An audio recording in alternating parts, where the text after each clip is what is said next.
I think I might have to get an updated one of that. This was hosted by Steen Anthony Nielsen and Matthew Holmes, because he's back with me again this week.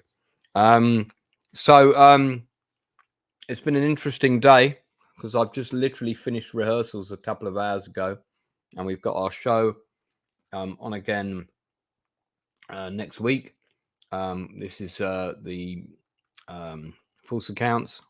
We are on at the Gatehouse Theatre in Highgate. So if you're in London between the 20th and the 25th of June, you can certainly come and see it. Now, I appreciate most people will not be in London, but I'll just give that a mention anyway. So let me bring in my guest co-host, feeling a bit poorly today. So he may be a bit croaky, maybe a bit snivelly, but he's armed to the teeth with organic ginger and everything that a loving vegetarian wife can provide. It's none other than Matthew Holmes. Hello. Down under. Hello. You're on the you're on the hot drinks. I'm on the cold ones. I am on the hot drinks, and I'm a little bit nasally and a bit snivelly. So excuse me, everybody, but I will nonetheless persevere. Canoli Sasquatch is here. That's a man whose channel I've been on. Great to see you, dude. Hello. If you could do us a solid, and if you could do a little post about the stream and share it for us on your own social media, I'd be very grateful. I always do the same for you when I stream. That's not asking too much, just to build that audience up for us. Well, so Matt and I are going to be talking about certainly one of my favorite films. The other one I've only just seen, and I've got a lot to say about that, but we'll get into it in a second. But before we do that, I just want to give a shout out to the late, great Treat Williams. Sadly, he passed away from a motorcycle accident, I believe, of all things. Tragic. Which is, I mean, it is tragic. Now, I've seen more of Treat's work than Matt has. I've only seen him in a few things. You've only seen him in a few things. Yeah. So I think if you want to see his best work, there's a few things of his that you definitely need to see.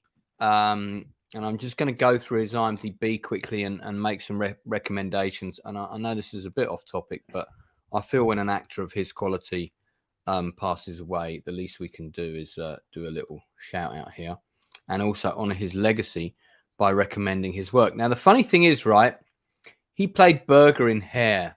So do you want to know something funny, Matt? My birth father played that same role in the London stage production of Hair. Yeah, right. There you go. And he played the role in the film version. So stuff that I think he's particularly good in. He's good in We Own This City. If you want to see some of his recent work, the miniseries We Own This City is a really good show, kind of about corruption and stuff along that line. He did a huge number of certainly been busy, hasn't he? Yeah, a lot of television shows in the last few years. Some of the staples, you know, CSI, Hawaii Five-0, obviously the remake of that. Eve of Destruction, he was pretty good in. I can't comment on Attack of the 50-Foot Cheerleader. I've not seen that, and it sounds like I should. But and then he did he's done some B movies as well. But there's a couple of things that he's done that I think have been really outstanding. Now, look, I quite liked the creature feature, Deep Rising. Matt, you weren't such a fan of that. No, it was probably a bit too much on the cheesy side for me. I saw it at the cinema. I suspect you probably rented it. Yeah, I saw it on VHS. Yeah, so I think VHS. That's going to make our sort of experiences different. It was a very cheesy film. I was probably a bit more forgiving of it because my buddy Jason Flemyng was in there, and actually, I met him a couple of years after he shot that. Right. One of the films that Treat Williams did that most people haven't seen. In fact, there's two that I'd recommend. One is Echo of Darkness, which is a 2-part miniseries about a true murder that took part, which has a fantastic cast. That film has got Peter Coyote, Stockard Channing, and Robert Logue in it, as well as people like Peter Boyle, Gary Cole. Quite a good I don't know cast. how you pronounce this actor's name, but he was the bad guy in the first season of 24. Oh, he pops up here all the time. That he guy does. Philip Bosco was a much loved television actor who played a judge in like about 300 episodes of Law and Order, and apparently had one of the most well-attended funerals in New York. But Echoes of Darkness, I actually own it. I've got the DVD, and they had to change the ending for legal reasons. But it's a true story of a very well-known murder case. He was also in The Eagle, which has landed, which is a favourite film of mine that Matt hasn't seen, and he will be watching around my house fairly shortly. Now, that stack of movies we're watching at your house just gets bigger and bigger. Mate, there's going to be a lot of late nights at my house. You know it. So he was in Once Upon a Time in America. Oh, yeah. He had a great part in that. Yeah, that's right. I remember. I've got that film. That's one of the Treat Williams films I own. But yeah, he was like a gangster or something in that, wasn't he? Yeah, he was like an opposing member or something. But the one that you haven't seen that I rented on video when it came out was Flashpoint, I think it's called. There it is. Yeah. I haven't seen this poster before, actually. That must be the American release poster, because the British release poster was like somebody holding this gun up in the sky, like a silhouette, from what I recall. It's a kind of, and you've got Kurt Forehead in there, the bad guy from RoboCop. Oh yeah. But it's, Chris Christopherson, another great actor. Kurtwood Smith, thank you. Yeah, and it's two cops, and they find a dead body. There's the excellent Rip Torn. They find a dead body, some suspicious circumstances, and it all turns out to be a bit of a murder mystery, and some bad guys turn up, and it may or may not be a guy who was involved in the Kennedy assassination. I think it's a really good movie. There's a guy from RoboCop as well, another guy from RoboCop, who this actor has sadly passed away, I believe. Yeah, he has. Yeah, from cancer or something. And anyway, I recommend you watch that, Matt. Wasn't Treat Williams in Steven Spielberg's 1941? He was. Now, are you a fan of that movie? No, I've not been a fan of that movie. I tried watching it a few years ago, and I didn't get through it. So yeah, I mean, that's an interesting one, because like when I didn't first watched it, I was a bit like, what the fuck is this? And then when I watched it again without Spielbergian expectations, I enjoyed it a lot more and had a few laughs. So we've got, hey gang, Darth Plato. Oh man, dude, good to see you in. Is this you? Two-Tone Pictures. It seems like it could be you. Yeah, that's me. That's Matt's company. Just shouting out to the people who have joined us. So, Darth, if you can do a post for the stream, we'd really appreciate that. All right, let's get into. So, what one are we gonna do first? That's the question. Why don't we jump in with Kingdom of Heaven? All right. Well, I've got that on in the background with Sir Ridley Scott's. Probably one of the most epic films that he's ever made, I think. If you're looking at it in sheer spectacle, it's definitely up there with Gladiator. It's probably more spectacular than Gladiator. Bigger budget, I think. Yeah, and I think he was given such a big budget after Gladiator, and I think everyone was expecting Gladiator numbers. Yeah, but which didn't happen. But still a fantastic film. It did break even, though. It did break even. Eventually. Yeah, but it didn't have the. I think that just comes down to its plot being a bit more, quite a different beast from Gladiator, which is Gladiator is a very much a revenge plot, very much a seeking justice, kind of plot, whereas Kingdom of Heaven is a much more political.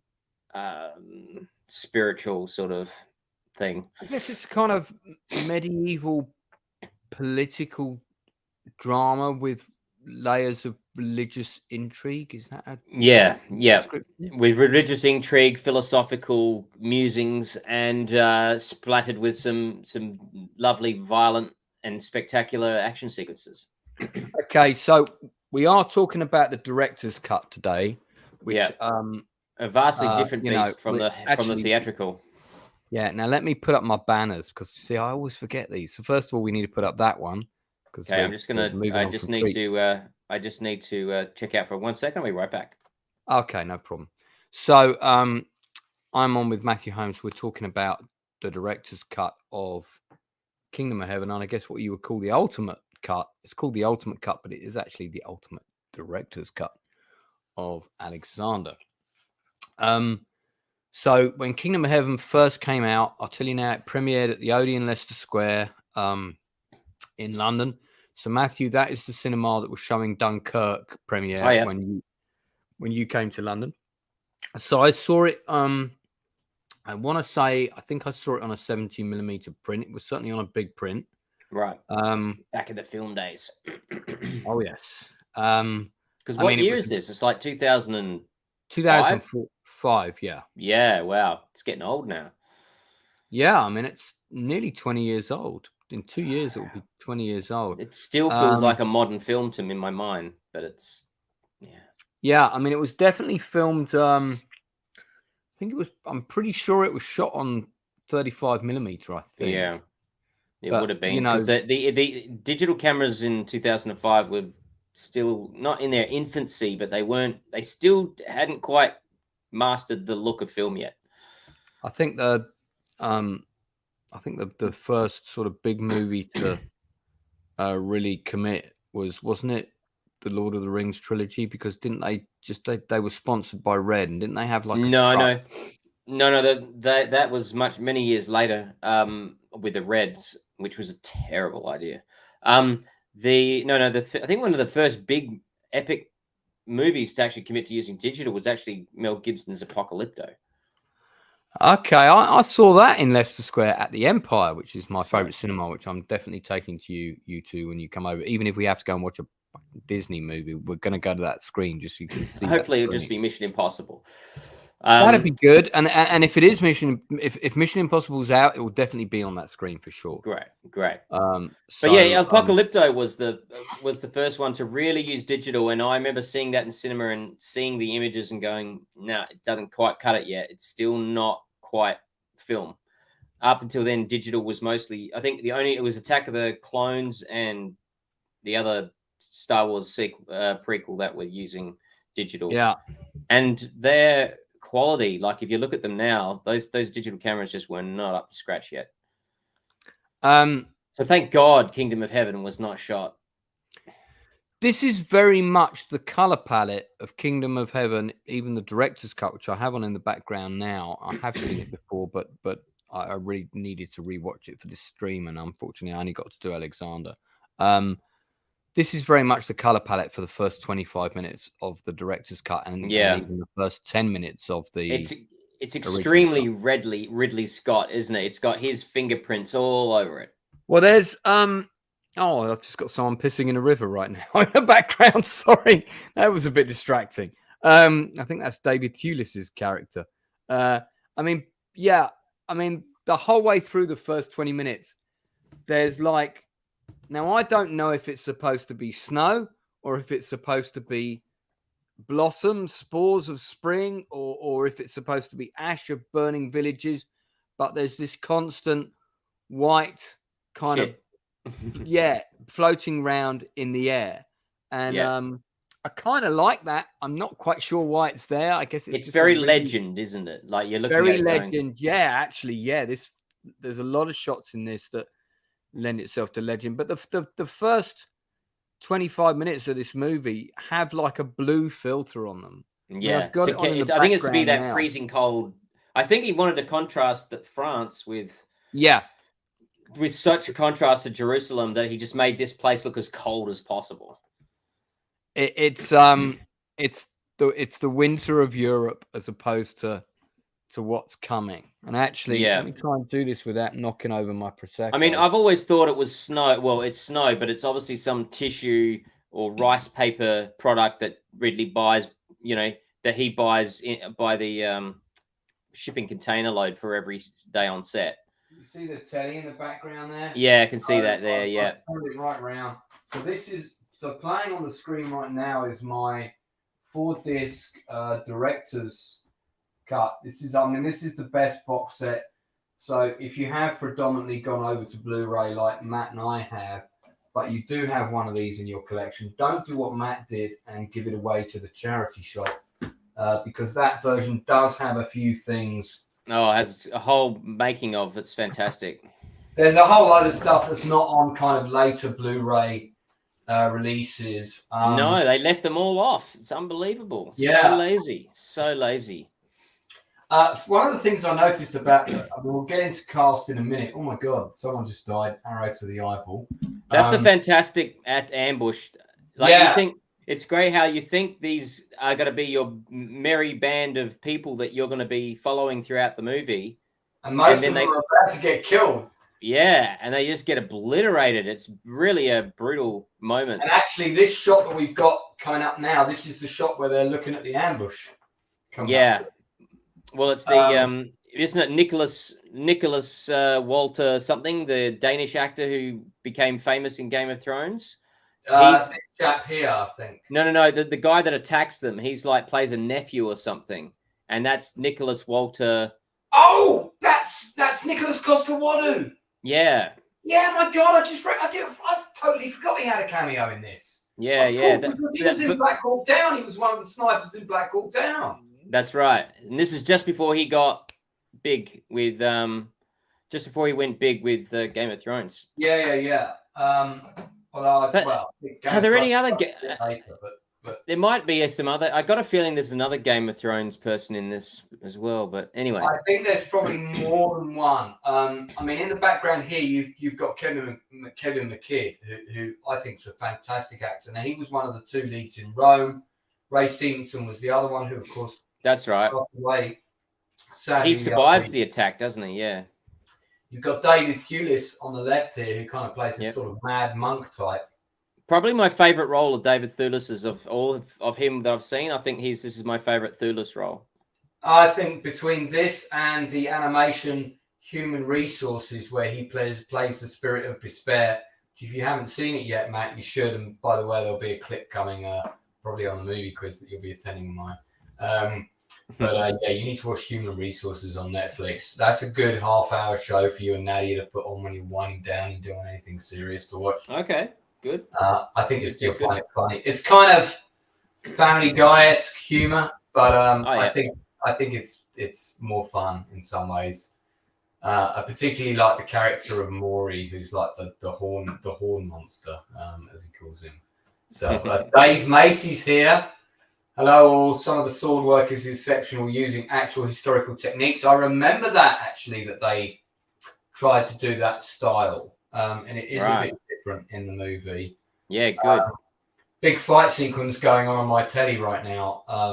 This is like you think it's going to be this group of people, and a lot of them get killed, including the Danish-looking bloke with the bit blonde locks. He's just been arrowed to the chest a couple of times. There's a lot of double daggering going on in this as well. And is the Black Moor character killed in this scene? I think he is. Yeah, and that's the same guy from Gladiator. So getting into the cast. I mean, that's isn't it the that's not Digimon Honsu. It's not Digimon Honsu. No. I don't think he does. I don't think there's very many Gladiator Illumini or whatever in this. Alumni, yeah. I think overall it's an exceptional cast. I think the weakest link in the whole film is Orlando Bloom. I agree, and I think unfortunately the lead is the weakest link in the chain of an exceptionally strong lineup of actors. Ian Glenn also Game of Thrones. Yes, that's right. He's not terrible in this film. He's not a bad actor. He just doesn't rise enough. He's just, I think, as you said, Orlando Bloom even admitted a tad too immature as an actor to really take on this role. Yeah, no, he did. He did it. To his credit, and I because I felt the same when I watched the movie, that he wasn't quite the Lord of the Rings. I think the first couple of movies have been out by this point, maybe all three. I can't remember now. Yeah, all three had come out by now. All three, and of course he was thrust into the limelight, but he was already shooting this movie. I think before he'd gone to do final pickups for Return of the King. Well, I might be wrong about that, but because I remember that the two hobbits visited him on set when he was shooting this. Right. Yeah, I mean, let me get a nice shot of him. Here's one with, funny enough, Ridley Scott. He did a radio interview, and he said one of the things he realized was that he got thrust too far, too quickly, and he needed to go back and do a play and work on his craft. Yeah. And I thought that was really big of him to say that, and I thought that showed a lot of perspective, and I really rated him for it, you know. Yeah, and it's good to acknowledge that. He was right. Yeah, he's not. Again, you can see he's trying though. He really is trying. He's not. Absolutely.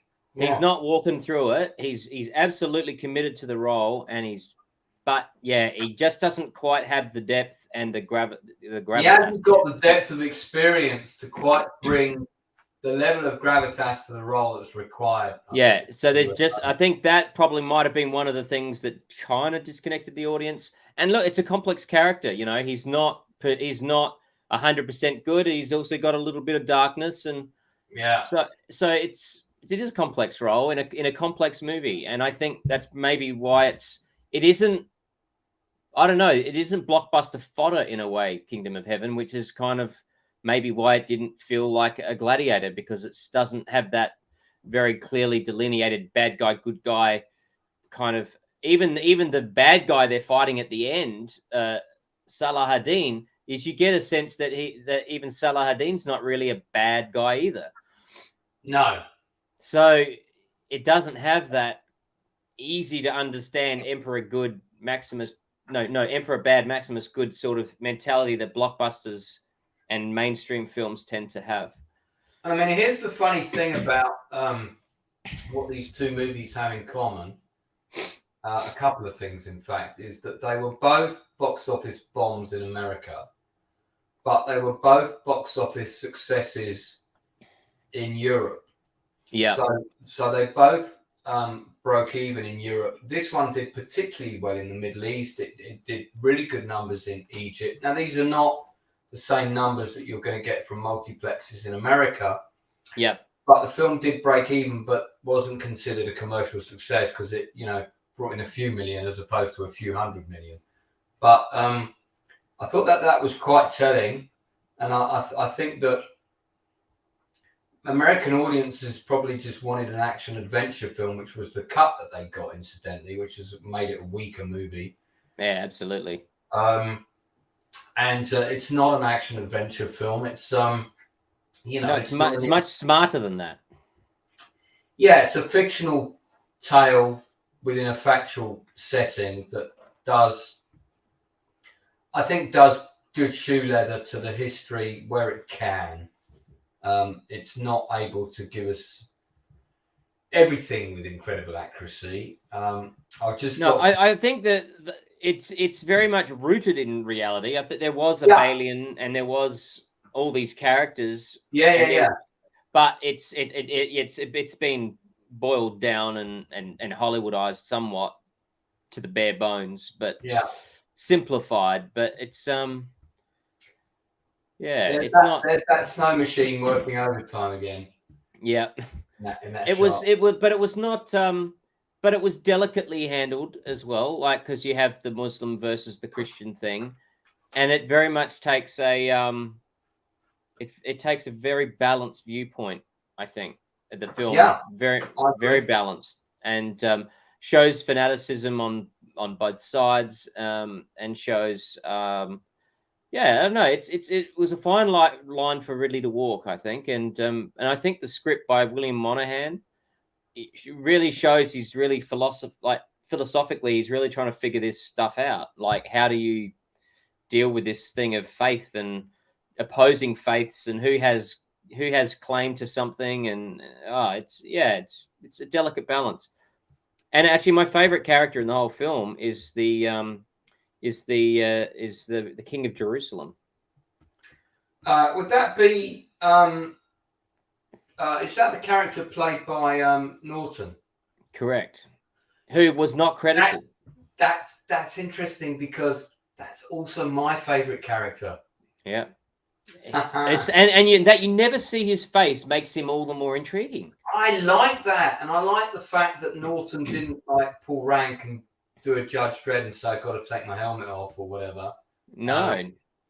And of course, when you do see him, it's a prosthetic. But we're getting a little bit ahead of ourselves. Okay. So when you first saw the original cut, what did you give this out of 10 IMDb, or what would you? I loved it. I loved it, but for me, it was very much a 6.57. Yeah. It wasn't Gladiator, and it wasn't what I was. It felt to me like there was more to this, but it was uneven and choppy. Exactly the same assessment. I'd probably give it a 6. And there was 7 out of 10 purely for visuals, but 6 because the narrative was crippled. Yeah. There were things I couldn't understand, like I couldn't figure out why the Queen at the end, when her brother died, she got so upset about it. It made no sense to me. Yeah, and so, but it all makes sense in the director's cut. Yeah, no, I've got to agree with you. So director's cut came out. What would you give the director's cut? I give the director's cut a solid 9 out of 10.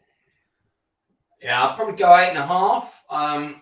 Still think it's got some narrative and pacing issues, but I mean, it turns the whole film around. If that had been the original release and the cinemas had been brave enough to release that cut at the time, I don't think it would have been the storming success that it would have been that they wanted in America. But I do think the critics would have got behind it, and absolutely. That would have picked up the box office a little bit. This was a far superior film. How frustrating for directors to be told to cut things down when they know they've got a superior version of the film, and they're told to. Look, Matt, there's one of those big sets that you and I often dream about building. Yeah, well, they'll never build the sets like that again. They'll do it all digitally now. Yeah, I mean, obviously there are some digital effects work here, so. Definitely, but there's a lot of physical stuff too. Yeah, and because this is still early days of the digital age, it's still not what we are into like we have today. I think what's so good about Kingdom of Heaven is that it really is, like most of Ridley Scott's films, they are exceptional windows into the past. You really do feel when you're watching it that you are looking at what very much would have been exactly what it was like back then. The smell of it, the sight, the sound, so narrative, narrative and acting, all that stuff aside, you really do get the sense this is what this world would look like. This is what it would have been like. I apologize now for not putting an Orlando Bloom nipple warning on at the beginning. And if that's triggering anyone, I apologize. So he certainly put some packed on the muscle for this role. Yeah, he did. He proper. I remember. You're going to wear armor. I bet. You suppose you better get and wield a sword. You better put some muscle on. Yeah, I think if I mean, okay, who let's cover cast first. Great epic shot there, no doubt, with a few CGI extras added. Oh yeah. Who would you have maybe cast in the role that Orlando Bloom played? That's a good question. I'm trying to think of who was around in 2005.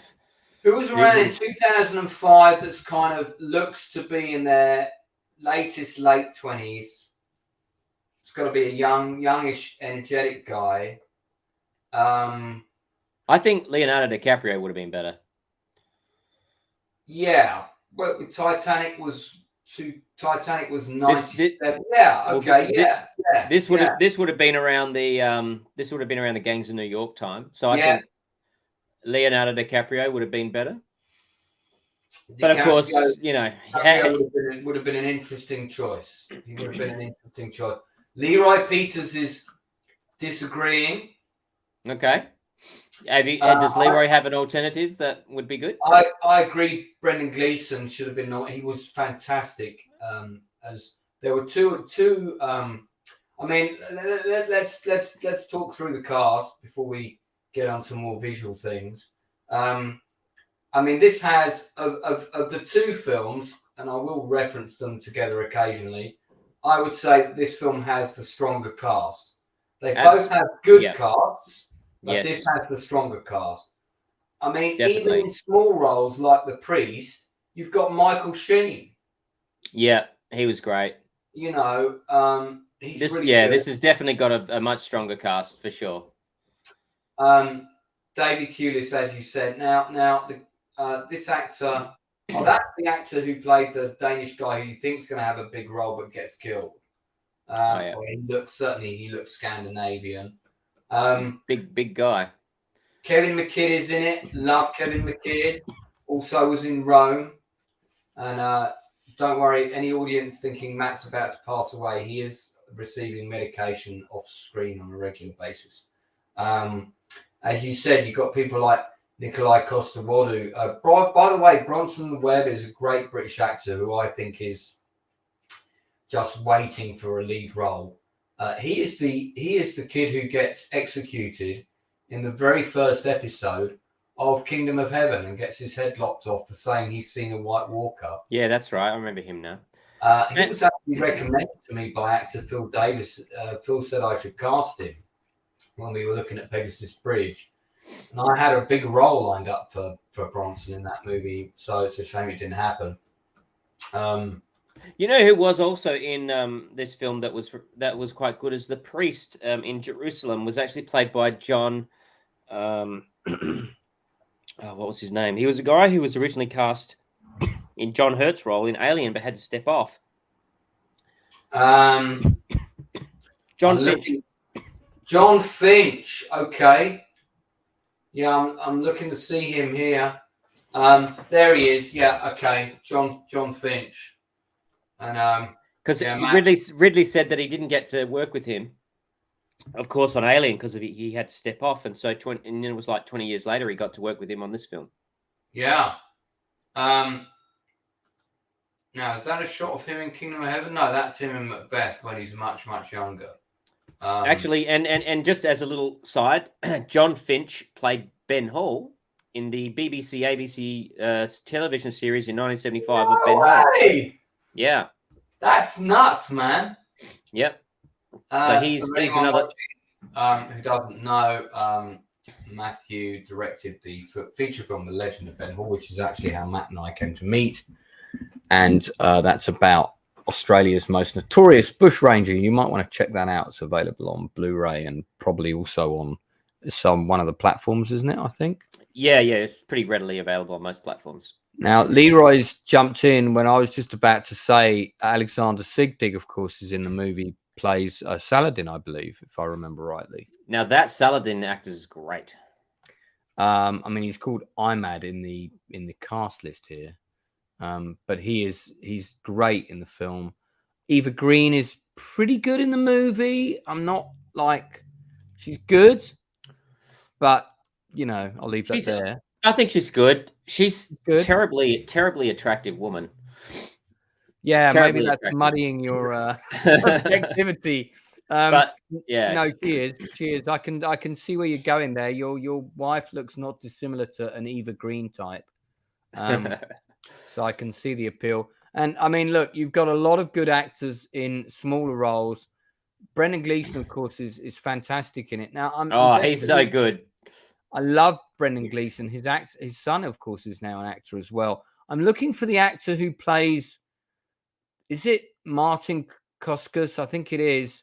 Yes. Now, right after he did this movie, I'm working up at Jackson's Lane, which is the theatre where I was writer for many moons. And he comes in with his son to watch a play. And I'm like, that's the guy from Kingdom of Heaven right there.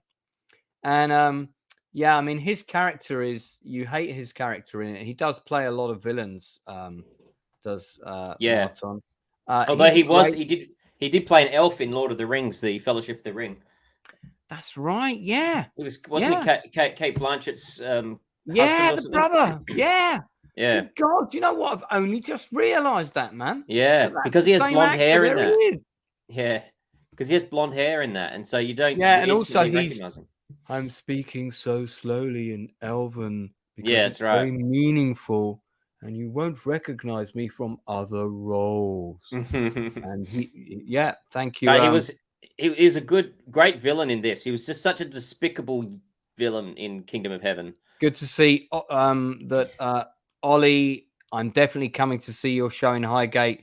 Hollingdale is in the room and has recognised that he's a big Lord of the Rings fan like myself. Yeah, so it is a top-notch cast. I don't think. Let's say that Orlando Bloom puts 10 out of 10 in for effort. Doesn't quite deliver, but he gives it a good shot. He's not terrible in the movie. No, he's not. He's not bad. He's adequate. He's and he does the role okay. But there was room. There definitely was room for more happening with the depth of that character but you've got a first-rate cast here assembled. Oh, the supporting is just phenomenal. Yeah.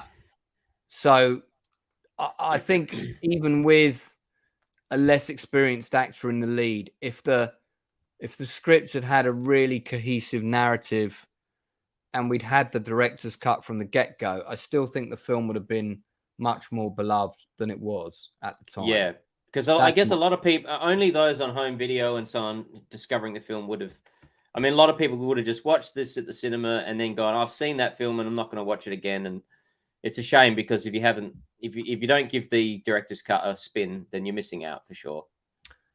So David Macy's asking what the budget for it was. It was 130 million.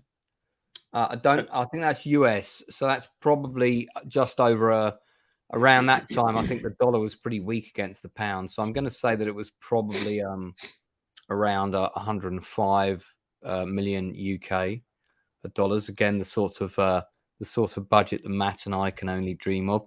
Leroy has seen it at least 10 times. Well, I saw it. Listen, if the director's cut was released in the cinema, I would be the first person there.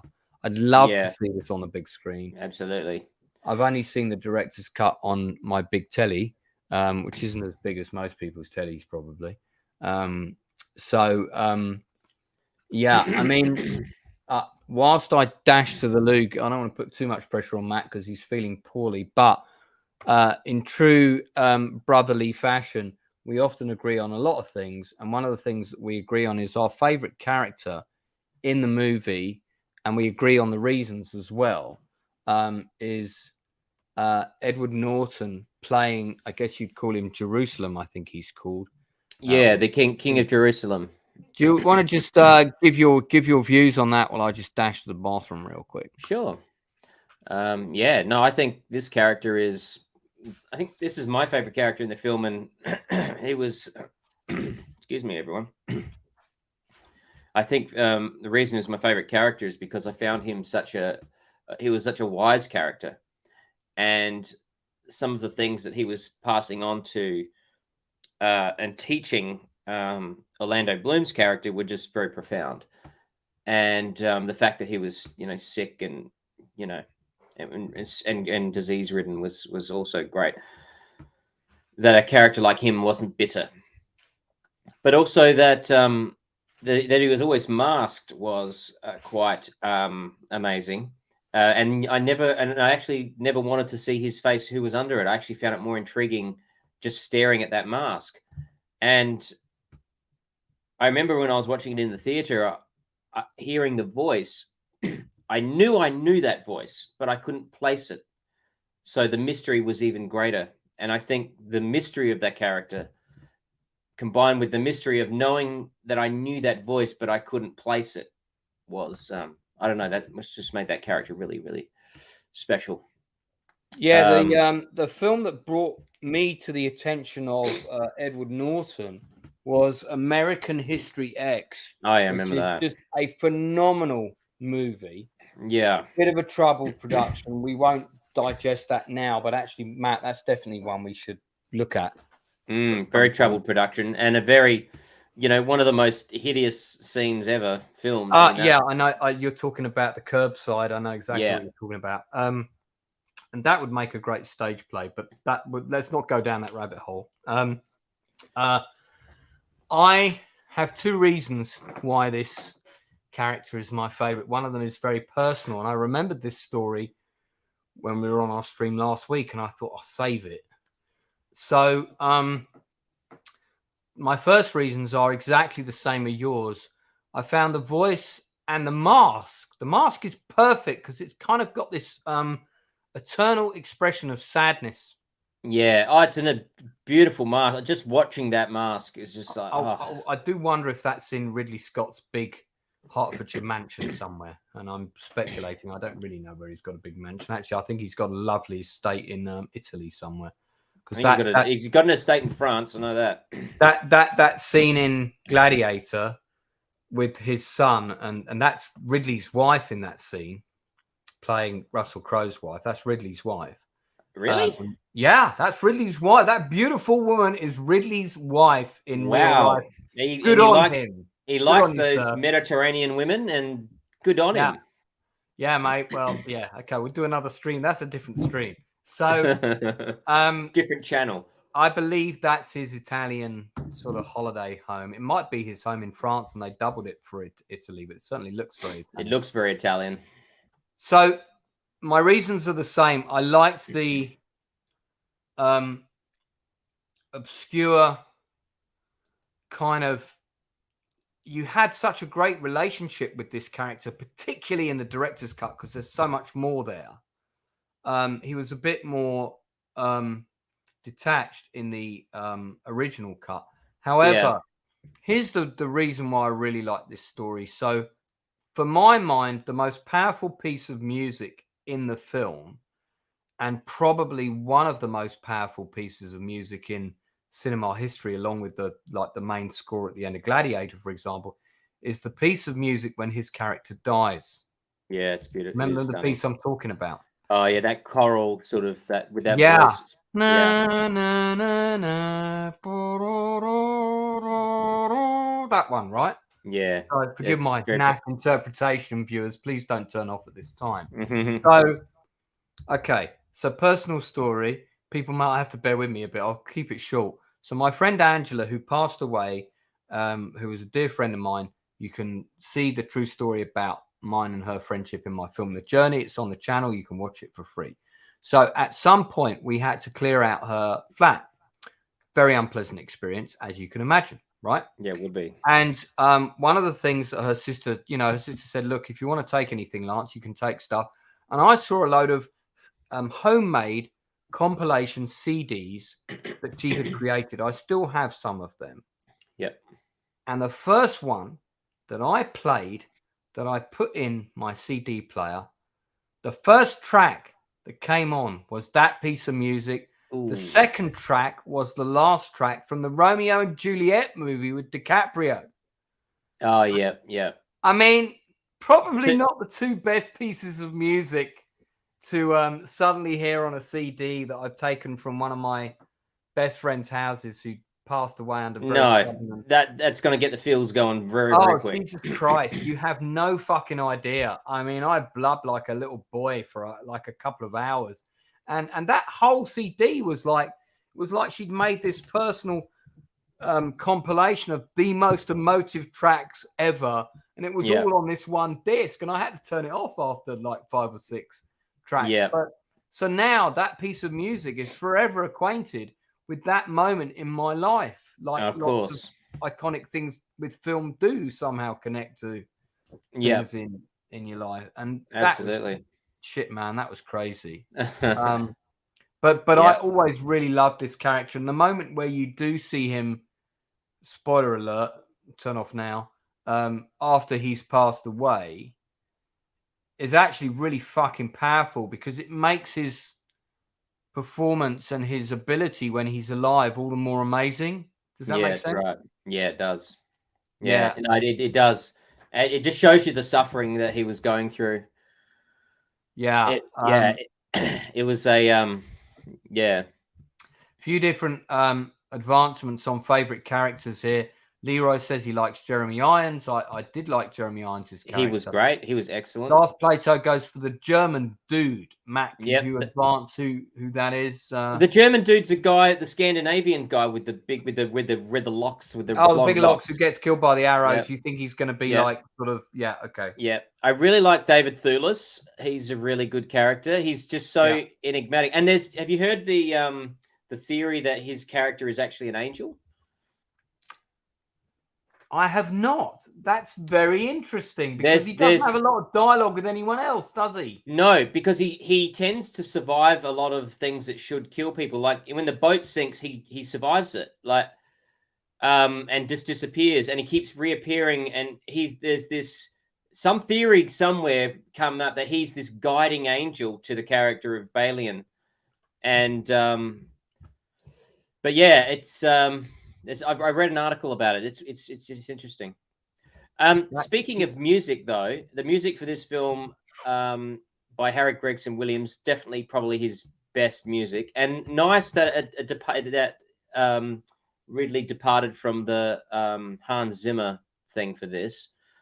Yeah, there was Jerry Goldsmith's, one of his pieces from the 13th Warrior appears in the film. Yeah. Somewhere.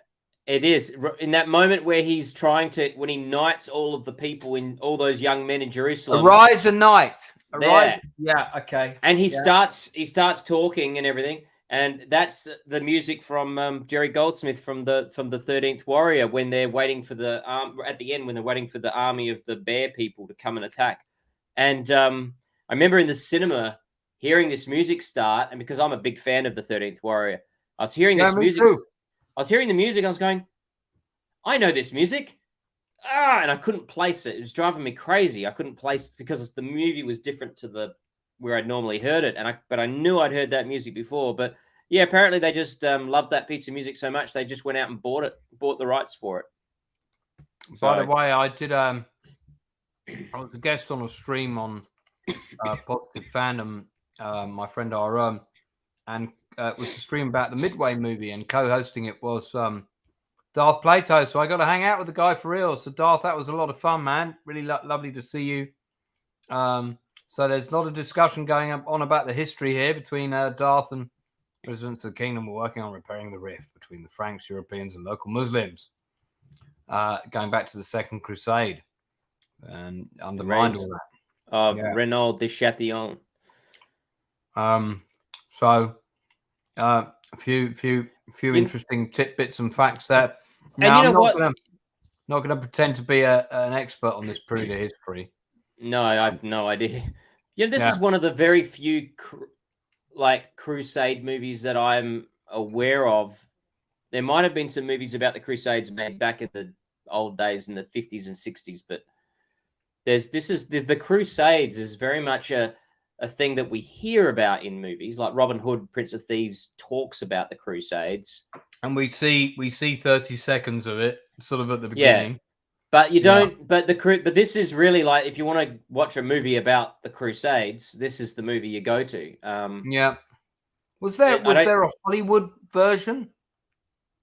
A Hollywood version? You mean, like Sword and Sandals, 50s, 60s? Did they? I think there was, but I don't think it's. I don't know what it is. It's obviously not a very highly regarded film, but I don't think it was done particularly well. But I mean, is this a good time to briefly mention the aborted, massively expensive Arnold Schwarzenegger film? With Paul Verhoeven directing. Yeah, that was announced in the late 90s. The budget for it went up and up and up and up. And I think they directed 2 projects together. Sergeant Rock was the other one, based on the famous sort of American comic about a, buff sergeant, World War II sergeant. Lots of shots of him carrying a Thompson and that kind of thing. And both of those projects got aborted. And I think John McTiernan might have been attached to do Sergeant Rock, and Paul Verhoeven was attached to do Crusade. Yeah, that's And what I the remember. budget- I remember there were posters made and everything. Yeah, the budget for Crusade just went insane. It would have been cool to see a Paul Verhoeven directed Crusades movie. I would have been. I mean, if you've seen his film Flesh and Blood, which I've got the vinyl soundtrack for, and of course I have in the other I've room. not seen that film, but I'm aware of it. Yeah, I mean, I've you seen should bits of definitely it. watch it. It's not a perfect movie. It's got It one looks of pretty your. bonkers. It's got your guy from the Time Guardian in it. Your It's got the man. Australian answer to Tom Berenger. I forget his name. Yeah, Tom Burlinson, the man from Tom Snow White. Burlinson. Yeah, and he's even got the same name as Tom Berenger. Yeah, and he looks like him. I mean, yeah, quite funny. One of the things I really like about, like, if Ridley commits and he does a period film, he really goes all out on the look. Oh, he creates the world. He does. That's what he's. So That's what he's good for. he filmed. Let's look at the locations. This is one of them that was in the movie. And I think his production designer Arthur Max, the sets that guy builds are just phenomenal. Like, yeah, you just. Oh. And I think Arthur I just Max, love that. Didn't Arthur Max work on Band of Brothers? I might be wrong about that, but not sure. No, Alan Tompkins was the art director, but I have a feeling he might maybe it was the Pacific or Arthur Max does pretty much everything that Ridley's done since Gladiator. But he also filmed here. I mean, check this castle out, man. I recognize that from Kingdom of Heaven. Yeah, dude, I think you and I have to do like a kind of a Spanish castle holiday sometime, because that's nice. Also where Flesh and Blood was filmed, and you got the castle from Flesh and Blood over there. Nice. So that was in the movie. Then yeah, but that doesn't end there. Like, look, for most filmmakers, right, 2 castles would be enough. But oh no, he also got to film here. So that was for another shot. And I think that's in the movie, but it's kind of CGI amended, so it doesn't look quite so European. Yeah, because it doesn't quite look of the period, does it? It's got a bit of a chitty bang bang castle look, if I'm honest. There's something about the roof that doesn't quite look medieval enough. No, I think they did something else with the roofs with CG, but they definitely filmed at this location as well. And then again, for most filmmakers, 3 castles would be enough. But they also went to Palma del Rio, and actually, sorry, I want to go to this is the place they used in Game of Thrones. A lot of people will recognize this courtyard. This is the palace at Seville in Spain, and it's been used in a lot of movies. It's got that very sort of Arabian kind of look for sort of imperial palaces of that time, and they did a lot of it looks like, I think Ridley might have used this for 1492. It's possible. And then those walls look familiar. And then on top of that, he also went and built a massive set, because they built a monstrous set. Let me see if I can get a shot of that. The sets for this on the making of, they show you how they built so much of the wall, and then all the interiors, and then how they recycled and reused those sets in different ways. Yeah, here we go. Phenomenal. Fortunately, on Michael Google, there are a large selection of images of the set of Jerusalem. So you've got, these are the main artificial walls that were built for the front. You've got the main gatehouse, and I assume there were probably a few bits and pieces behind there. There's a trebuchet. Had a few of those. They probably just built 1 or 2, and then they probably CGI copied the rest. So I'm going to guess it was probably 1. That's how much of the wall section there was. So it's quite a bit of wall there. And, I'm just like thinking, like, you and I looking at this and going, yeah, that'd be a nice set to have, wouldn't it? I mean, or equivalent of, that set cost, I wonder how much. Someone in chat will probably know. It's filmmaking on a level that we just can't get our heads around. You're playing in a sandbox so big. If you look at that cast and you Melvin, not only is it better, it's It's a completely different movie, and it way better. Matt gives it a Yeah. 9.5. Yeah, I give it Melvin, an 8.5. Definitely see it. Definitely go out and do yourself a favor. See it. So can we talk about what makes it different? Yeah, let's get on to that next. But just to say about this movie, there is no way you would be able to make this movie for $130 million today. Look at the set, look at the production value, look at the cast. This is a $500 to $600 million Marvel film in today's economy, without a doubt. I'm just saying. So yeah, no, they won't make a film like this again. Well, I mean, not for. I'd like to think maybe there will be one day, but you're probably right. You might be right on that. I don't know. I think we've moved.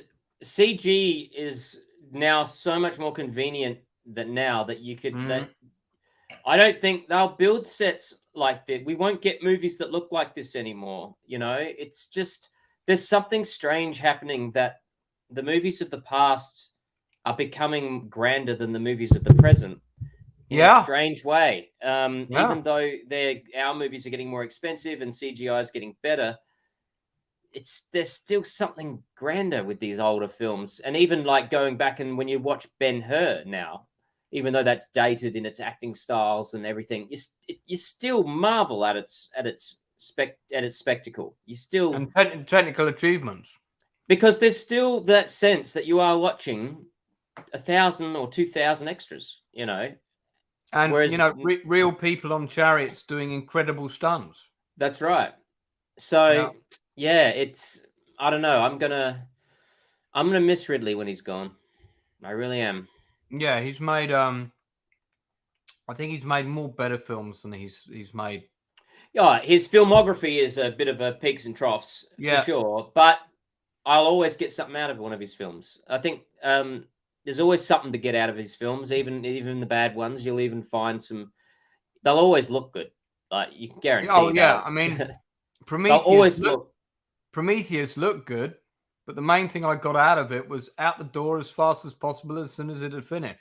But the only way I can enjoy Prometheus is actually to go. This is not connected to the alien world at all. This is just an alien-ish type space adventure. Yeah. If I think like that, I can enjoy it on a superficial Saturday night watch something level. I just have to think it has nothing to do with the Alien series.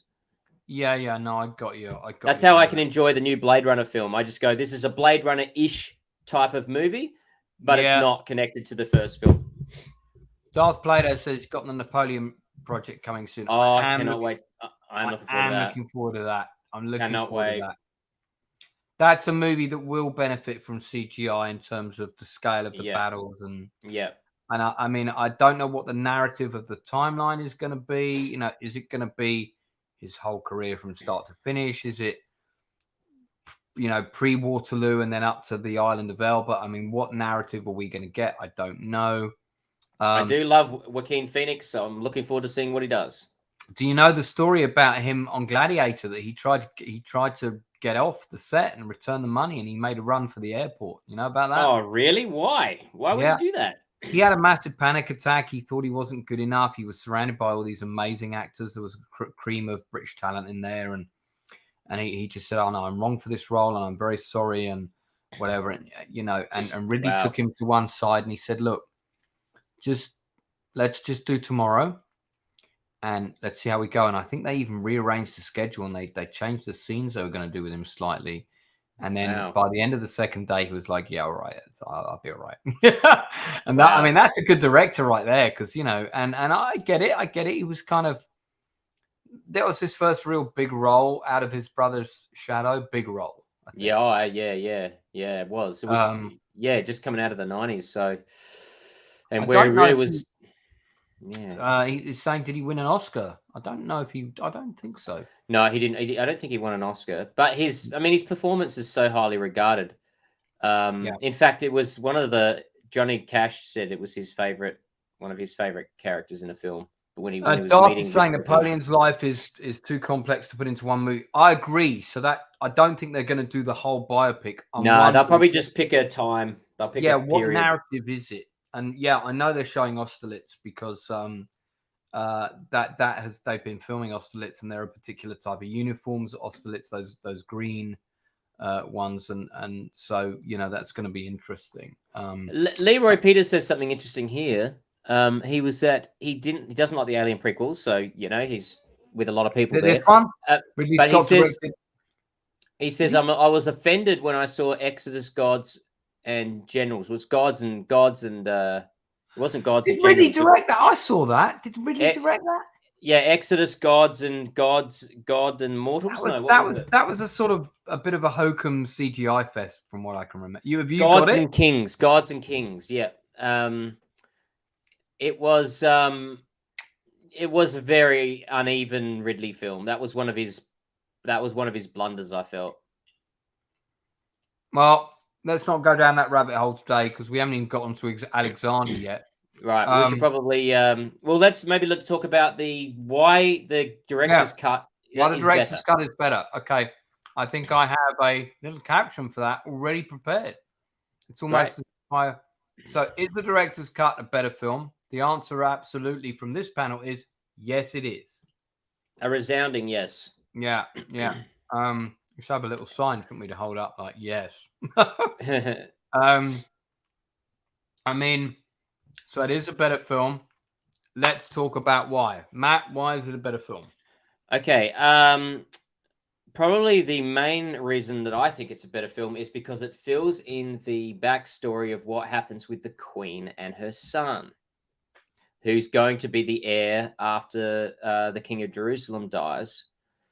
Mm-hmm. And I don't want to spoil it for anyone who hasn't seen it, but I think that character of the Queen's son is a whole subplot that was just completely ripped out of the director's cut. You wouldn't even know she had a son in the theatrical. And when you put that into context with the rest of the story about what happens with that little boy, everything else around the Queen and her relationship with Balian and what happens with the new King of Jerusalem, it all makes sense. And it has a moral dilemma in it that really is very confronting and very powerful. And it makes sense why she mentally descends after the king's death. She sort of she really comes down emotionally, and it makes more sense. It's quite a modern dilemma, because it's one of those dilemmas of without getting into spoilers, and I mean, please feel free to pause if you're worried about it, but it's one of those dilemmas, almost like a doctor comes in, you're waiting for news on the birth of your son, and a doctor comes in and says, well, your son is going to have one lung, he's going to have trouble breathing, he probably has the intelligence of an 8-year-old for the whole of his life, or we can terminate now. What do you want to do? It's that kind of dilemma, isn't it? A little bit. Yeah.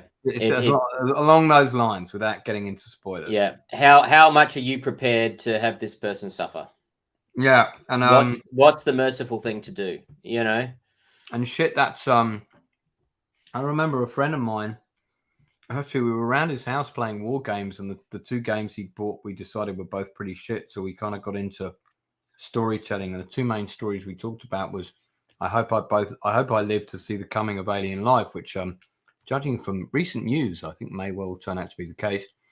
And the second story was that he was his wife was pregnant, something happened, they got rushed to hospital, and the doctor came out and said to him, okay, your son's going to be born prematurely, but your wife might die, but if we terminate now the baby, your wife will have a 90% chance of surviving. If we don't terminate the baby now, your wife and your son could both die. Very high chance. What do you fucking do? Imagine being posed that question as a dad. No. And I remember when one of those nightmare questions. Yeah, I remember when this guy was telling me this, and I'm sorry, this is a bad time for Cobra to pop in because he has just had a kid and very healthy, and it's all good. I'm pleased to report. Yeah, I remember my friend telling me this. I don't want to say their name. A long time ago. We're talking like this early 90s. And I remember saying, shit, man, how did you fucking deal with that? And he said, I know, because I've been like I've gone back home and they were telling me the birth was going to happen tomorrow, and he was woken up and he had to go back to the hospital, and he was kind of in there in his, in his dressing gown, and suddenly he's got to make this decision. And it was like, well, okay. And, and I think the baby did live in the end for about like 3 days or something. And they even named it. And, fuck, man, that's a, yeah. Anyway, that's a nightmare question. That's a rabbit hole there, but it is a kind of similar, getting back to the movie, it is kind of a similar moral dilemma to that. And that's all missing completely from the original cut. Yeah, totally gone. And of course, they've obviously tried to assemble the movie around other things, and it just makes the movie feel a bit strange. There's definitely, you do know why it was. Yeah, it does. You feel its absence. In fact, when I was watching Kingdom of Heaven, the director's cut, I was going, oh my God, there's so much more in this film that, like, it was while I was watching a whole new movie. It was great. I mean, it's also substantially more gory. Yes, much more violent. You've got those. That's an interesting. The bit with the brother is better. The bit with his brother at the beginning, you get more of the politics of Balian's world before he leaves it. So there's so much. I think it's just richer, and Orlando Bloom's character seems better as well. You understand his character a lot better. So, Orlando Bloom's got a lot more setup. Yeah, you get inside his head more. Because it was very straight in the original cuts. Like, I understand your wife and son have just died. Do you want to come on a quest? And that's kind of it, really. Yeah, that's right. You can tell what with the director's cut, they're just like, just keep the interesting stuff, which they think is action, fighting, gut, swords, death. Yeah. Keep that stuff and get rid of all the boring shit. That's probably what his mandate was. But the boring shit is the best stuff. That's all the political intrigue, the romance, the inter-family drama stuff. So all the good stuff is now back in the director's cut. The theatrical is... That also raises the stakes for all the characters. So whenever the dilemmas or the difficult questions are posed between these people, now you understand why they're difficult. Yep. Whereas that's before right. You just got like a little kind of, two-dimensional version of these narratives. Yeah. Everything is so much more fleshed out. I have to say that I'm now just slightly distracted because Eva Green and Orlando Bloom are making out right now on my big telly. That would have been a hard day on set. Very hard day on set for Orlando. Very hard day. But I mean, of course, they didn't have intimacy coordinators back then. They didn't. So anything goes. Well, what is Jerusalem worth? Nothing and everything. That's a line from the movie, I think. Jim. It is. That's the last. That's the last line from Salahadin. Yeah. There is some. I will say there is some wonky green screen work in the film occasionally, where you get a head standing with an army behind him, and the some of the lighting and the perspectives of the ground, and it's a bit off. The field's a bit off, is it? Yeah, it's a bit like, it's a bit wonky. So there's I wonder if maybe that was like a shot that got added on the director's cut that wasn't properly done in post-production. So that's kind of the best version of it there is. No, I've seen. They're in that was in the theatrical as well. It just, there's just some things that were, but there are so few, and the rest of the movie is so good that we forgive them. But that's why I'm not going to give it a perfect 10 out of 10, because there is some slightly wonky bits occasionally here and there, but overall, I highly recommend Kingdom of Heaven, the director's cut. You can't go wrong with it. If you haven't seen it, get into it. Yeah, I mean, funny enough, one of the main action scenes is on right now, where they kind of storm that wagon train, and there's like 3 or 4 more gory shots in that scene alone. Yeah. I mean, Ridley does love his gory decapitations and bloods and bloodlettings, and they all get stripped out by the ratings board. Gee, those people suck. But he puts it all back in for his director's cuts, which is great. Leroy's giving it, I assume he means the director's cut, 10 out of 10. Yep. Jim D was an entertaining watch at the cinema. Blu-ray is a director's cut. It's a masterpiece. Yep, we agree here. We agree with you, Jim D, and I'm 1 point behind you, Leroy. So I mean, this is interesting because Leroy has not seen the whole of the director's cut. I cannot more strongly recommend it. I just how can you not? But hang on, Leroy's been selling us that how much he loves the whole film and loves Balian and loves the actor Orlando Bloom. How can you have not seen the whole thing? You got to see this version, dude. It's if you like it's just the original he's talking about. Well, if you like the original, mate, the original. This is going to take it to 11 for you, mate. This is going to take it to 11. You're going to give the Kingdom of Heaven 11 out of 10 when you see the director's cut. So before we move on to Alexander, are there any trivia tidbits worth commenting on that we haven't covered already? No, I've covered all the trivia I really know about it. With John Finch, the music from 13th Warrior, and that's pretty much everything. That's all the goss I've got on Kingdom of Heaven. I mean, I don't have anything, and I only had one friend who worked on it, and they had a really tiny role, so I didn't get any goss or fun sort of like production stuff. Did you know they used sponges for horses' hooves in close-ups or something? None of those, I'm afraid. So I did have a couple more friends, however, Alexander. So all right, well let's move on to Alexander. Now, I have only just seen the final cut, which I think is shorter than the director's cut. That's what I've read, because say again. The final ultimate cut, let's call it, because that's what it's called. The ultimate cut. Yeah. Is slightly shorter than the director's cut. There are 4 cuts of Alexander the movie. There's the original release. There's an extended cut. There's a director's cut, and then there's the ultimate cut. The longest one is the 3rd release, which is the director's cut. I used to have that on DVD, but I don't have the director's cut anymore. I do have the director's cut, so I have seen it. I watched the ultimate cut today, which I think has got a number of restored scenes that are not elsewhere in the movie. Okay, so let's get into Alexander, also known as Funboy 3. It's a pretty okay. So let's talk about the original release first, because we always do that. So when I saw the original film, and I can't remember what else I'd seen in the wake. When did Troy come out? Was Troy around this time as well? It was around the same time. Yep. This was post Gladiator, and we had all of these historical epics just coming into, and they all hit sort of one after the other. Yeah.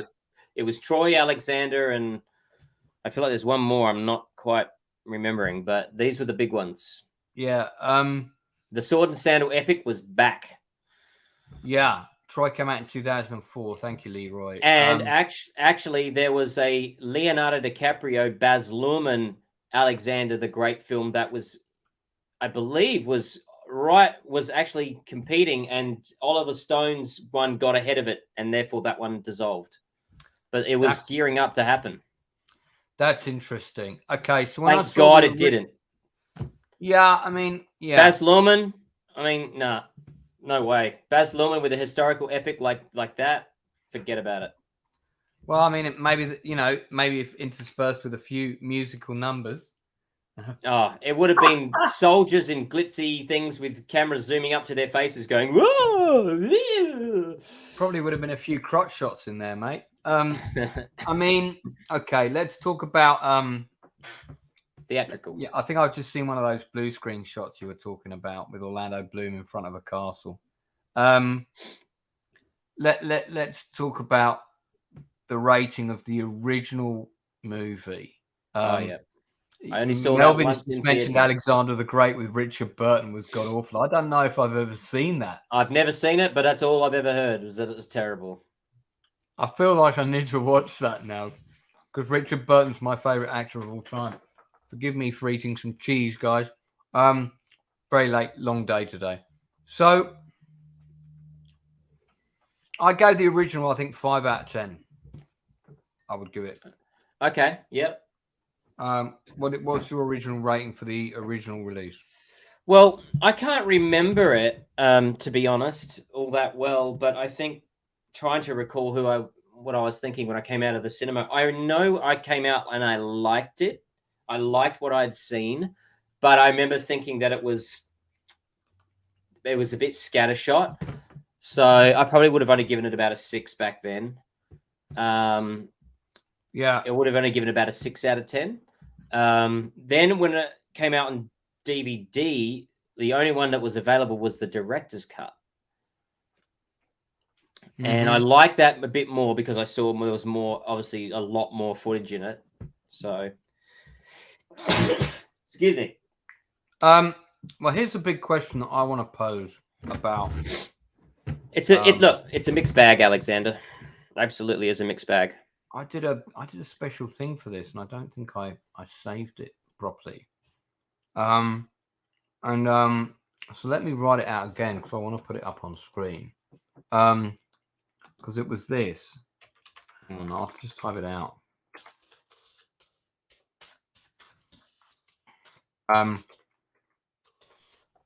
This is my big question for all the cuts that I've seen. I think I've seen 3 of them. This was before this technique was even trendy, because of course it's everywhere now. This is my so 9 years later, 9 years earlier, would the film have been better with a linear narrative? Oh yeah, because 9 years later and 9 years earlier, I think, occurs in the ultimate cut like 6 times. Yeah, it's all over the shop. My big problem with the movie, I have more than one problem, but my biggest problem with the movie is just as I'm getting invested in something, I'm suddenly in a different timeline. Yeah, it is all over the shop. Yeah, and I have a big problem with that because I'm getting into something, and then the movie starts like halfway through the story. Yeah. I don't know who any of these generals are. Sure, you've got a big scene where Alexander says, "And you're king of you're the people of so and so, and you're in charge of the Silver Shields, and you're great because of this." And I'm getting these shots of all these actors I know, and they might have like one line in response, but that's really not enough for me to kind of know who these plethora of people are. Now, a lot of that is strung together quite effectively by Anthony Hopkins as one of the guys who survived all the campaigns, talking about them in retrospect. Yeah, Ptolemy. Yeah. Yeah, and that works fairly well. But I don't think it's strong enough to string the whole thing together. No. So I found the original cut a sort of underwhelming, convoluted mess. And I can't remember what I thought of the director's cut. I remember thinking it was an improvement, but let me just go with the ultimate cut. I remember thinking that the ultimate cut was a well fleshed out, convoluted mess. So yep. That's kind of my take on the film. I mean, it does feel like maybe there were too many cooks from the get-go to save this one. I don't know. It's still only got 5.6 on IMDb. Kingdom of Heaven scores much higher. Oh yeah, I mean, I think Kingdom of Heaven is a far superior film. It looks better. It's got a more epic feel in many ways. There's Jared Leto, whose role was substantially fleshed out in the version I just watched. Yeah, much more. Everyone's really. I mean, let's actually, before we get into visuals, let's look at the cast. So this is also a pretty good cast. I mean, because you've got Anthony Hopkins, obviously big name. Angelina Jolie, big name even then. Val Kilmer, big name. Brian Blessed, big British name. Stand by my Hawkman and so forth. Christopher Plummer. Gary Stretch is an actor I met in person recently. John Kavanagh was also in Braveheart. Yeah, there's actually a lot of Braveheart people in this. A lot of Braveheart people in this. You're right. Jared Leto, of course, was kind of up and coming at the time. Ian Beattie, Game of Thrones. I've met Ian. Nice guy. I might be able to get him on the channel, actually. I was tempted to see if I could get him on this stream, but I kind of think, I'm not going to get him on for 11:30 UK time. And then you've got some other seasoned vets like Tim Pidgett-Smith, who sadly passed away recently, and a few other. Toby Kebbell, who would become a much bigger actor later, and so forth. And there's even some uncredited people like good old Dale Dye, turning up there. My friends just did an interview with him, by the way, on the channel. Well, Dale Dye coordinated all the military tactics and taught the Sure. Yeah. So I don't think, though this is a good cast, with some standouts, I don't think it's quite as good a cast as Kingdom of Heaven, even with the weak link of Orlando Bloom's. Oh, no, definitely not as good.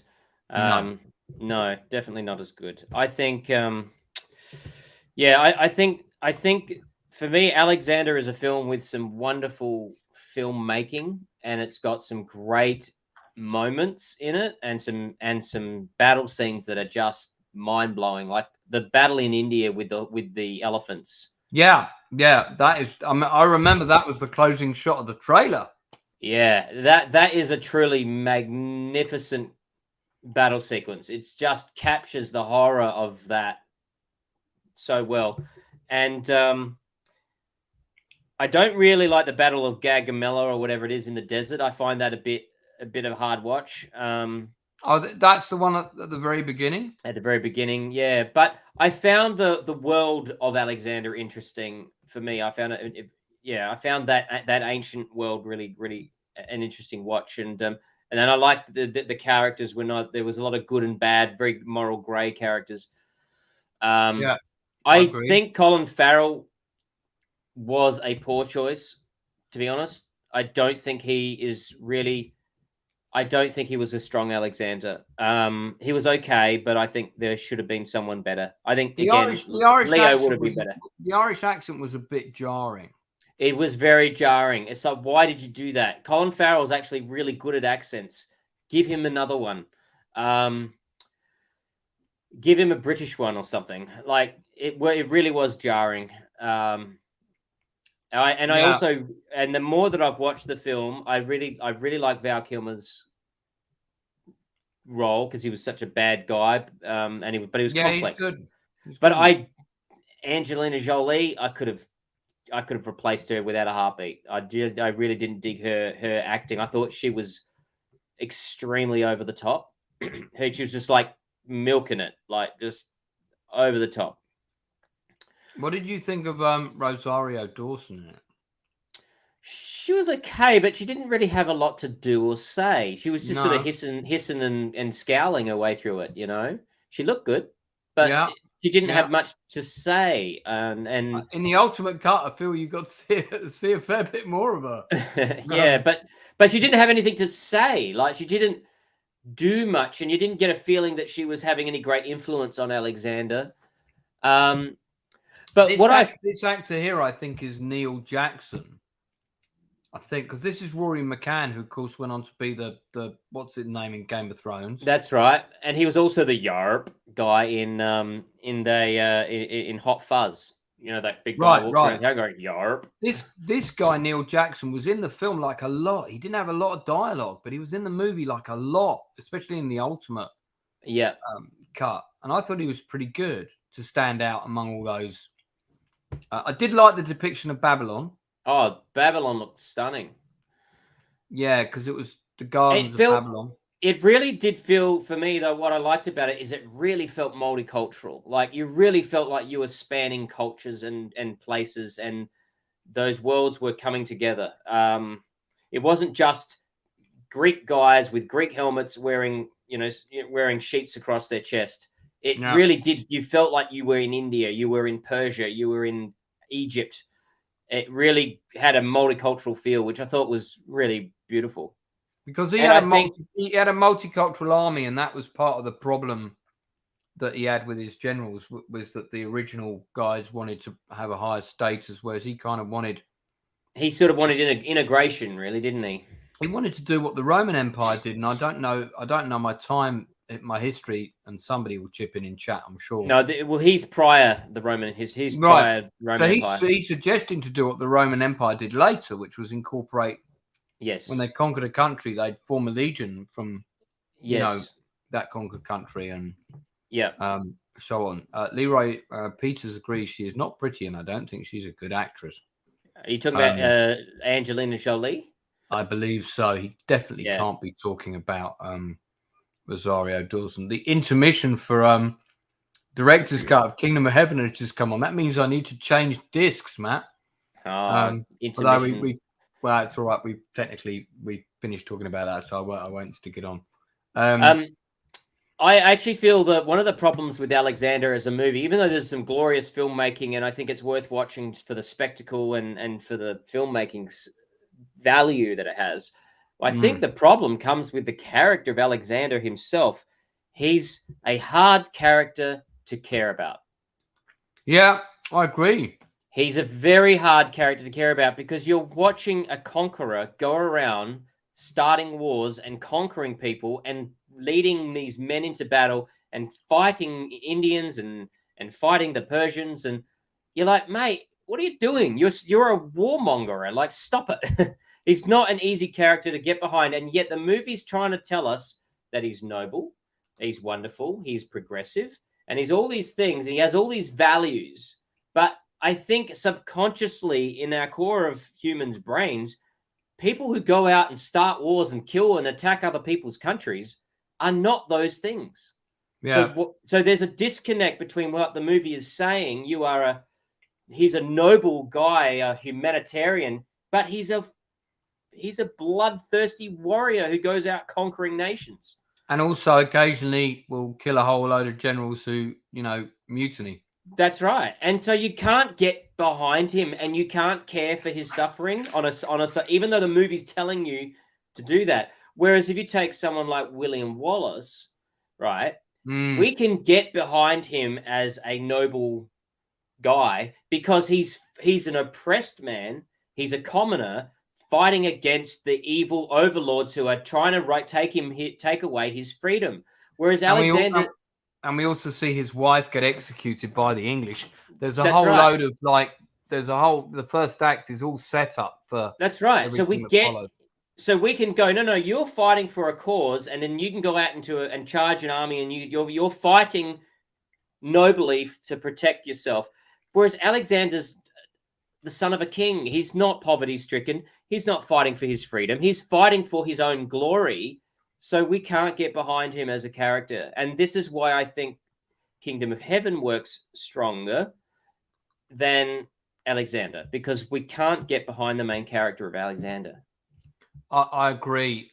Leroy says Braveheart was excellent, even though it wasn't historically accurate. And listen, I would agree, because Braveheart got me interested in that period of history. Yeah, it's not historically accurate. No. And then I learned what the historical inaccuracies were as a result of becoming interested in that period of history, as a result of watching Braveheart. So it succeeded in its objective. Yeah, but as a narrative, let's ignore the historical failings of it. But as a narrative, you can get behind Braveheart. You can get behind Balian. They're the common man. They're fighting for other people. Balian's not going out and attacking anybody. He is defending a city and the people within it. Yeah. Alexander is dragging his men across the world who don't want to do it. He's just dragging them across the world, conquering one nation after another. And we're supposed to root for this guy? Now, what is that they've got in the plate there? Is that sort of some kind of like giant meatloaf? It looks like a giant piece of bread. The wedding meatloaf. Yeah, that's so I think that for me is now. I'm not saying that it makes it a terrible movie. I think it's a good character study of a conqueror, because he basically goes he goes crazy, but he's not a character. Alexander's not a character you can care about, and I think that's probably why people just can't get into Alexander. Yeah, and you know, the problem as well that the movie has in all the versions I've seen is that a lot of the setup comes halfway into the movie, because we go, okay, now we're going to show you a bit about his childhood. We're going to flash back 9 years earlier. Now we're going to show you that important bit with his dad. And I was thinking, like, didn't really sit down and think, when I'm going to do the ultimate cut, maybe I'll just tell the story in chronological order. Yeah, it's curious, isn't it? Because it probably would make a lot more sense. But then again, I think it would be a boring watch in lots of ways, because the setup, there's no battles. And so I think the Hollywood way of thinking is, well, we've got to start with a battle. You got to be 15 minutes in. We've got to see the swords and the sandals and the blood flying. And so, and this, I think, is where the biopic is a delicate thing. And what's so good about Kingdom of Heaven is it doesn't try to tell the whole story of the Crusades. It tells the story of one person within the Crusade time period, but only a small slice of that period. And whereas this movie tried to cover Alexander's life, and that's where I think it collapsed under its own weight, because it's too big to cover. What did we think of Jonathan Rhys-Meyers in this film, who, of course, would go on to play Henry VIII in the Tudors? I think, like most people, I think it seems as though Oliver Stone told everybody to really dial it all up to 11. Did you feel that? The performances were all really intense. Like, like everyone, like, really go for it. And so everyone's kind of chewing the scenery a bit. Yeah, and then, I mean... Very, very, very, very theatrically, very big in its performances. And a lot of the young male cast are very androgynous looking. Jonathan Rhys-Meyers has an androgynous look to a certain degree. Yeah. I love those costumes, by the way. One thing I do like about this film was the costumes. Oh, as a production, it's stunning. Like, for that alone, I think it deserves... It is a marvel of a film. Now, here's an interesting thing. So check out the script here, and you can see the yellow and the green pages. Of course, 2 levels of rewrites there. Oh, yeah. Insider information for those people watching at home. If it was all white, it would still be the first draft. Christopher Plummer kind of has an interesting role. And there's a shot of this on top of a hill with an ocean in the background. And, of course, this is the era when CGI is starting to be used, not too heavily yet, but it's being used, certainly, you know, in the Lord of the Ring-esque type battles. They're using a lot of stuff, and there's a lot of background replacement and removal and stuff. But I did wonder where this set was built and where this particular piece was filmed. Certainly looks very much of that sort of Greece, Italy sort of landscape, doesn't it? In terms of production information, I don't have a lot. There's a lot of stuff about all the different cuts online, but I mean, even the Wikipedia page doesn't seem to really have a production section. Not really. So there's a making of that I've watched, and it is a fascinating making of, because you really realize it was very troubled production, right? And what's so interesting is about how Oliver Stone directed this movie. Everywhere he directs from a black tent. He sits in a black tent by himself with the monitors and microphones, and he directs everything from his tent. And he always comes into his tent, he goes out again. And I thought, well, that is an interesting way for a director to direct a movie. That's the same way Francis Ford Coppola directed the Dracula film. He was he had like a portable kind of minivan with a whole lot of banker screens, and he'd had speakers on the outside, and he'd talk to the actors through these speakers. I mean, I know it's weird, but I'm a director that kind of hates looking at the monitor when I'm on set. Same. I'm exactly the same. I hate being behind the monitor on set. Yeah, I mean, I'll look at it, obviously, and I like to watch the playback and whatnot, but I like to watch, like, what the actors are doing, and I like to see that for real, because it's the only time I can see that for real. No, that's right. Therefore, I kind of need to communicate with them, and I kind of find like constantly looking at the monitor is in some ways kind of impedes my direction. And listen, we probably get 10 directors on here and give us 10 opposing views to that argument, but for me, that's maybe it's because I come from a theatre background. Yeah, no, I agree. And having just come off a feature film, directing on a feature film, I was on this particular production. I kept being expected and told by the higher uppers to put on my headphones, go sit in the director's tent and stare at the monitor and direct via a radio controller and tell my AD what I want the actors to do, so my AD can relay direction to actors and camera. And I just was like, fuck that. That's not the AD's job anyway. I know, but hey, that was the nature of this production. And so I'm not going to be relegated to the director's tent.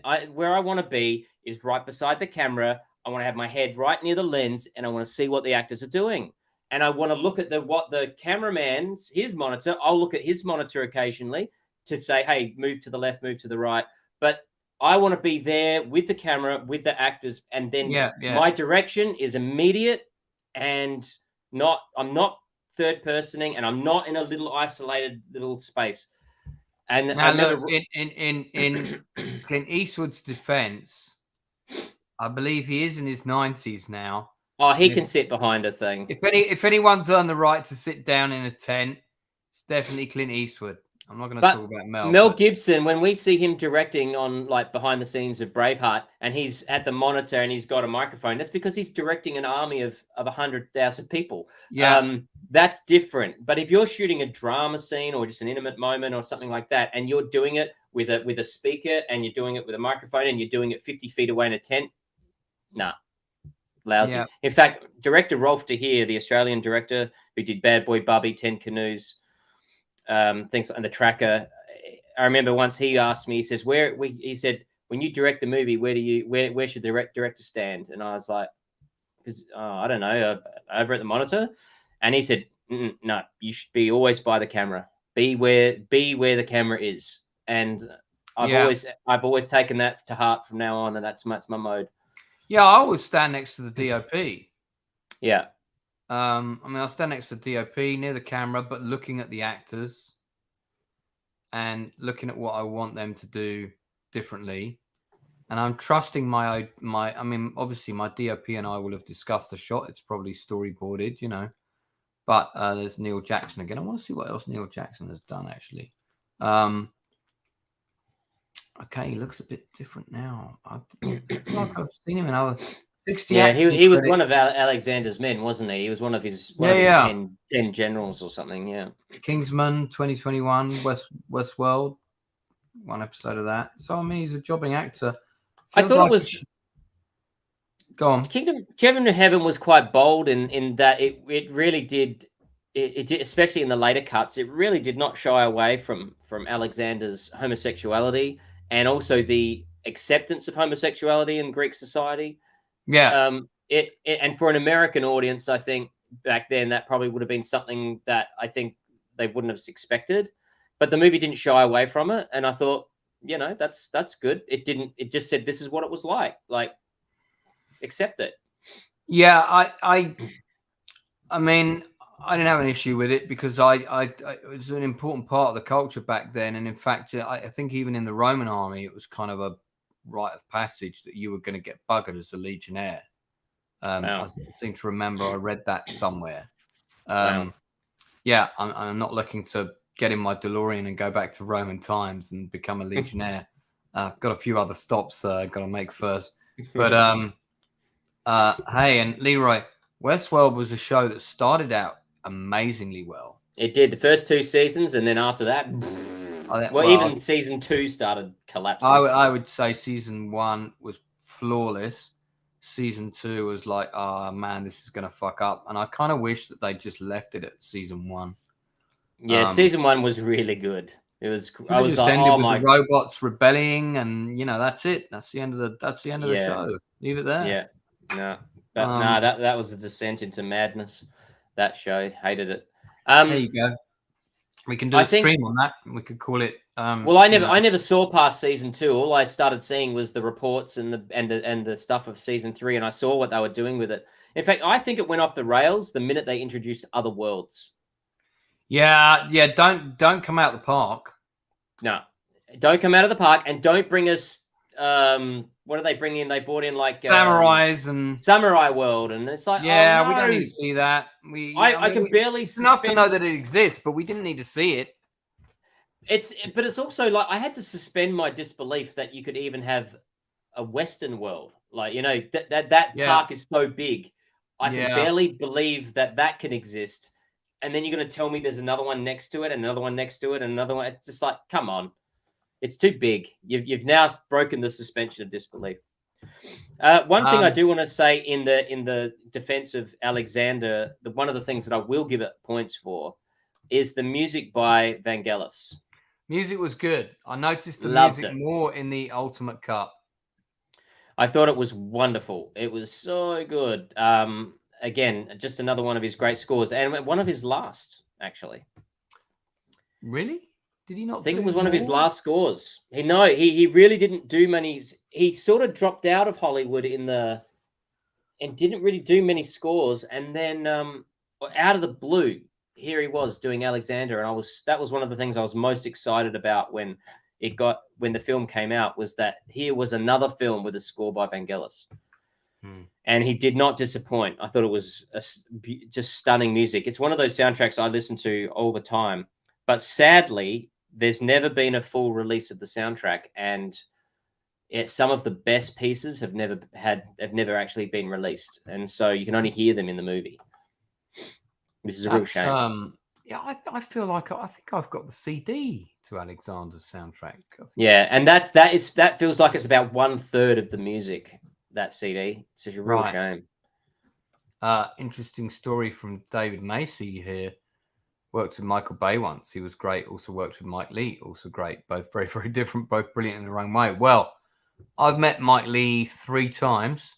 Very different filmmaker. The first time I went into his office in Soho, when I tried to leave, I accidentally walked into his private bathroom, which was hilarious.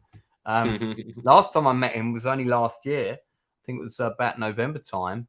And he was actually with his ex-wife, Alison Steadman, and a whole host of other creme de la creme of British celeb types. And I bumped into him just round the corner from Leicester Square. And he came past me, and I was like, Mr. Leigh, don't you remember me? I came to your office to drop off my first feature film for you after you'd done Life is Sweet. And we got talking, and I think we got onto Pegasus Bridge. And he said, you must make the movie. And I said, well, I've been trying. Really lovely guy. Really, Mike Leigh is I mean, he stood there talking to me for like 15 minutes, and I was conscious that his party of Alison Steadman and co. had all like wandered off without him. And I was like, I really think you should get back to your friend, Mr. Leigh. And he was like, no, about your career. And I was like, well, yes, but I mean, what a guy. Lovely bloke. 2 very different directors, Mike Leigh and Michael Bay. I have never met Michael Bay, but a friend of mine worked with him on Pearl Harbor. And then he bumped into him again later. And I remember my friend saying to him, dude, what's up? Why does why is word on the street? Everyone says you're a dick. And, I don't know. So, because he, whatever. But I've heard look, I as I've come to realize, the more aware I've become of the film industry, as I slowly break through the door of it, even though I've only really just started peering through it, you cannot work at the level that Michael Bay works. You cannot get to those levels of power and command budgets like that, and without having a pretty hard edge. You're gonna make a few enemies, and you've got to step on people along the way. There's a moral. I think to get that far without sort of morally bulldozing people. One of the only directors that seems to have not done that is Steven Spielberg. He seems to be genuinely a really nice guy to everybody and to his crew, and he managed that. But he came through in a different time. But yeah, you've got to be. He also had 3 big hits in a row, didn't he? Well, yeah. Nearly. We don't count 1941. No, that was his little funny project that he did. That yeah. So going back to Alexander Ultimate Cut. Yeah. What are we giving this out of? Well, what are you giving this out of 10? I'm going to give it a 7.5. I think it's a solid film. I think it's got enough. Oh, someone's calling me. It must be urgent. Let me just take this. Carry on, Matt. Okay. Sounds like Picard is calling you. Yeah, I would give it a 7.5. It's definitely worth a look if you are a patient viewer, you love history, and you love spectacular filmmaking. It's definitely worth a watch. It's not a perfect movie by any means, but neither is it the absolute disaster that so many people seem to want to put on it. It's not. It's got wonderful craft in it. It isn't perfect. There are some over-the-top performances and some stuff, and some of the storytelling choices don't really gel. But if you're patient with it, you'll get a lot out of it. So I would recommend Alexander Revisited, but with the caveat that it's not for everyone. You have to like these kinds of movies. And I think if you're predisposed to really liking history and you really like epics, I think you'll get something out of it. So that's my 2 cents. Here's the funny thing, right? So yesterday I lost all my credit cards after I ran the Outcasts. Oh yeah, I saw your post. You dropped your thing, you muppet. That person has found it. Oh, aren't they nice? That's who was calling me, and I think, who's calling me at this time on this number? And it's actually from the cafe that we went into after the class, and it must have fallen out my shorts, and it got stuck behind something, and they just found it tonight, and they're just letting me know. So that's really nice. I've cancelled all my cards now. I'm about to get them all back again, but oh man. Well, look, better that way than someone go out and start trying to pay for it, you know. Well, that's true, but I did manage to. It seems it fell into the hands of an honest person, but there was no guarantee of that. So, yeah, well, hey, I found someone's bag the other day, and I tried to get it back to them. So, okay, sorry, Matt. So you were saying 7.5 out of 10 for the director's cut. But what for the one that you can get now, Alexander Revisited, the one that we've seen to have that Oliver Stone seems to have settled on, yeah, as his final version, I would give it a 7.5. Yeah, I mean, not perfect, but worth a watch, especially if you love historical epics. Darth Plato gives it a 1 out of 10. Is clearly, doesn't like keen, it. See, not keen on the male erotica themes. See, I think it's an unfair score. It's not perfect. But there's still enough amazing good stuff in it. There's still value in it, and I don't want to just write off a whole film when there is clearly some spectacular filmmaking and some worthy stuff in it. And I think too often we deride movies and go, that's terrible, and we throw the baby out with the bathwater. I'm with Jim D on this. I think there's yet to be. I think a miniseries would be great. A miniseries would be good. I think maybe 10 parts, 1 hour. Yep. That would be a good. Not like 4 seasons, but no. I mean, I guess you could do 2, but no, I think a 1 season, 10 parts, 10 hours. This would be a great Alexander the Great, and start as a child and go your way through. Yeah, and then because the thing that was really great about House of Dragon, the new Game of Thrones series, was the fantasy element was very minimal, and it was all political backstabbing and courtroom intrigue, and that was always the stuff that made Game of Thrones really good. I mean, the battles were great, but they were payoffs to all the intrigue and political backstabbing that came before. So there was a lot of setup to get to those battles. Darth is saying 4 seasons. I don't know about 4 seasons, but I mean, maybe 3 or 2. Listen, I don't know if I'd have 20 hours is a lot of hours to cover a good Alexander story, I think. Yeah. I feel that really epics are always the best when you try not to tell too much.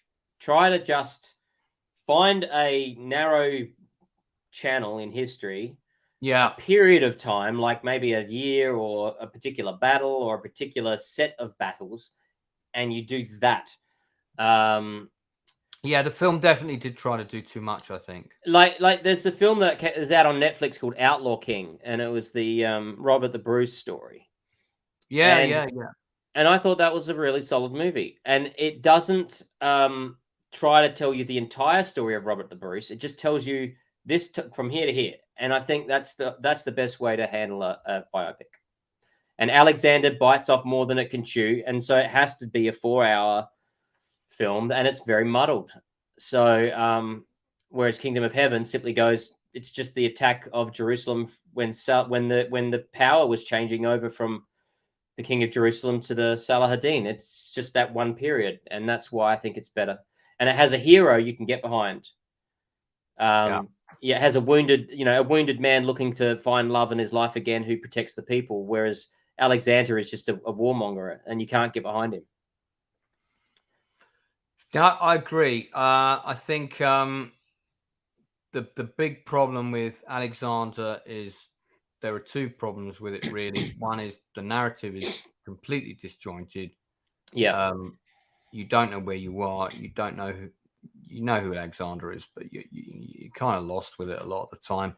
And I think the second problem is, you're right, he's not a character you can empathize with, particularly even on a basic human level. A lot of his good decisions are not really properly qualified in the movie. Yeah, I don't think his greatness is properly qualified in the film, if that makes sense. It isn't. And we're told he's great, and we're told he's progressive, but we look at his we don't really behavior. see it. We don't really see it in the film. It's a disconnect. Alan Rickman gets to make a more overall sort of accurate statement about Alexander in the film Die Hard. When he saw the width and breadth of his domain, he wept because there were no more worlds to conquer. I didn't feel like we got that moment in the movie. No. There's a bit where he stands up on top of a mountain and someone says there's an eagle up there somewhere that's really great, and he goes, "Oh, okay." And it's sort of like, I didn't really. He almost seems like he's a complete hedonist, or like a complete, like he's just an excessive, like he's so consumed with his own glory, it ultimately leads to his own destruction, and he goes off the rails, and that's fine to tell a story about power corrupting and him just going crazy. There's nothing wrong with that. It's just that it's not. It almost would be better if he told the story from one of his generals, looking at Alexander as a secondary character, rather than trying to tell us Alexander is the hero, root for him, he's great. Yeah. And Jim D, Colin Farrell miscast, and his Irish accent didn't carry over. Yeah, I agree. I think it is a sort of soft sequel to Braveheart, isn't it? The Outlaw King. It's same actor playing the same role. No. That you're talking about Robert the Bruce. That's a different film. That's a different movie. Oh, okay. Outlaw King is different from the. Hang on one sec.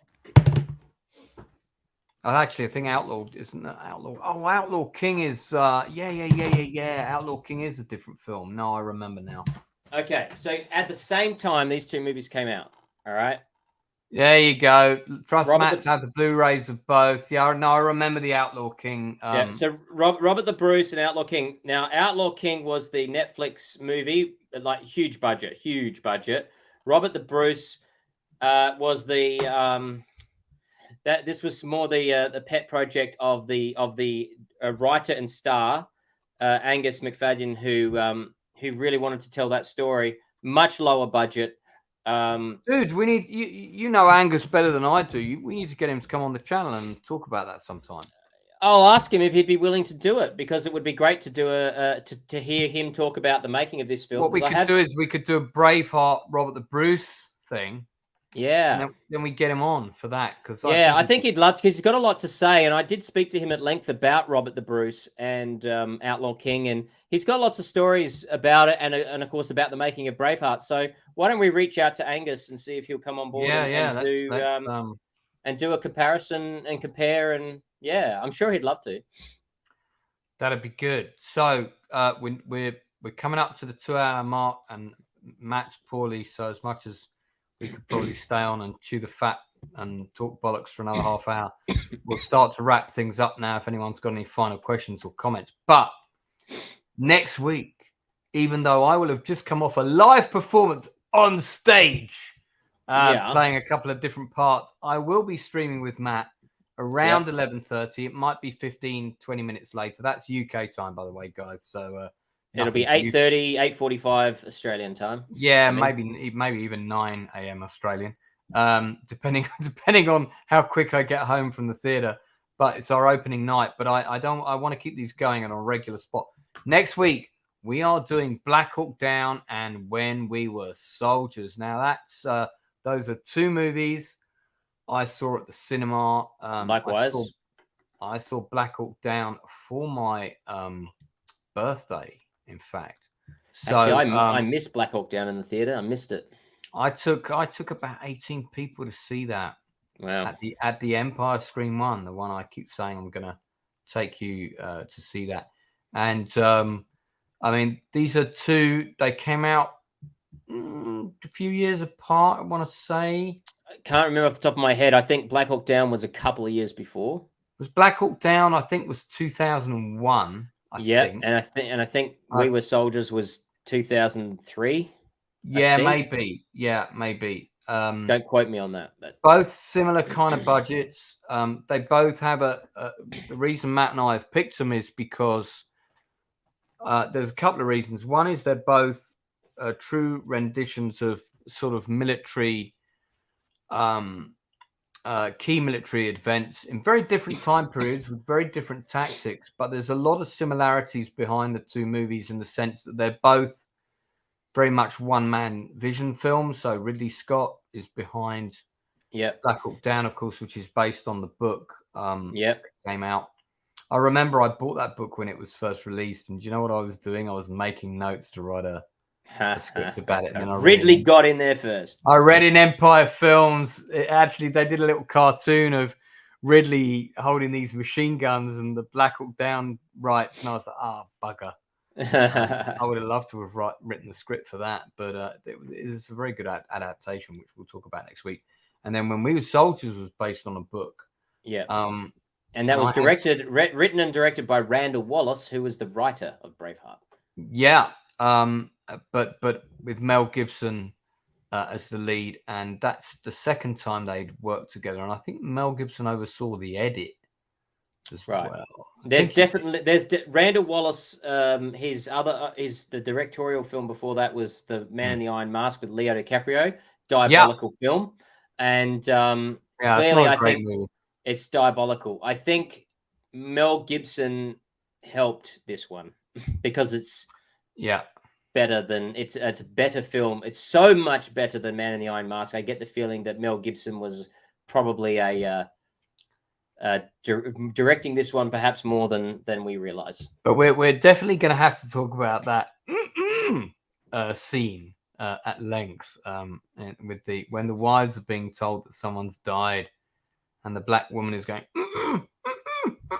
Don't you remember that? That's a pretty bad scene, and I don't know what was. I remember the scene with the wives, and I remember it being very corny. It was, well, you're gonna have to rewatch it. I have to rewatch it. It's been a few years since I've seen We Were Soldiers. I'll have to see it in the week in between. I've got special sets of both of these, but my understanding is that the original release cut there's never been an extended version of either of these movies, right? No, I've got the extended version of Black Hawk Down. Let me have a look. What? I think I've got that.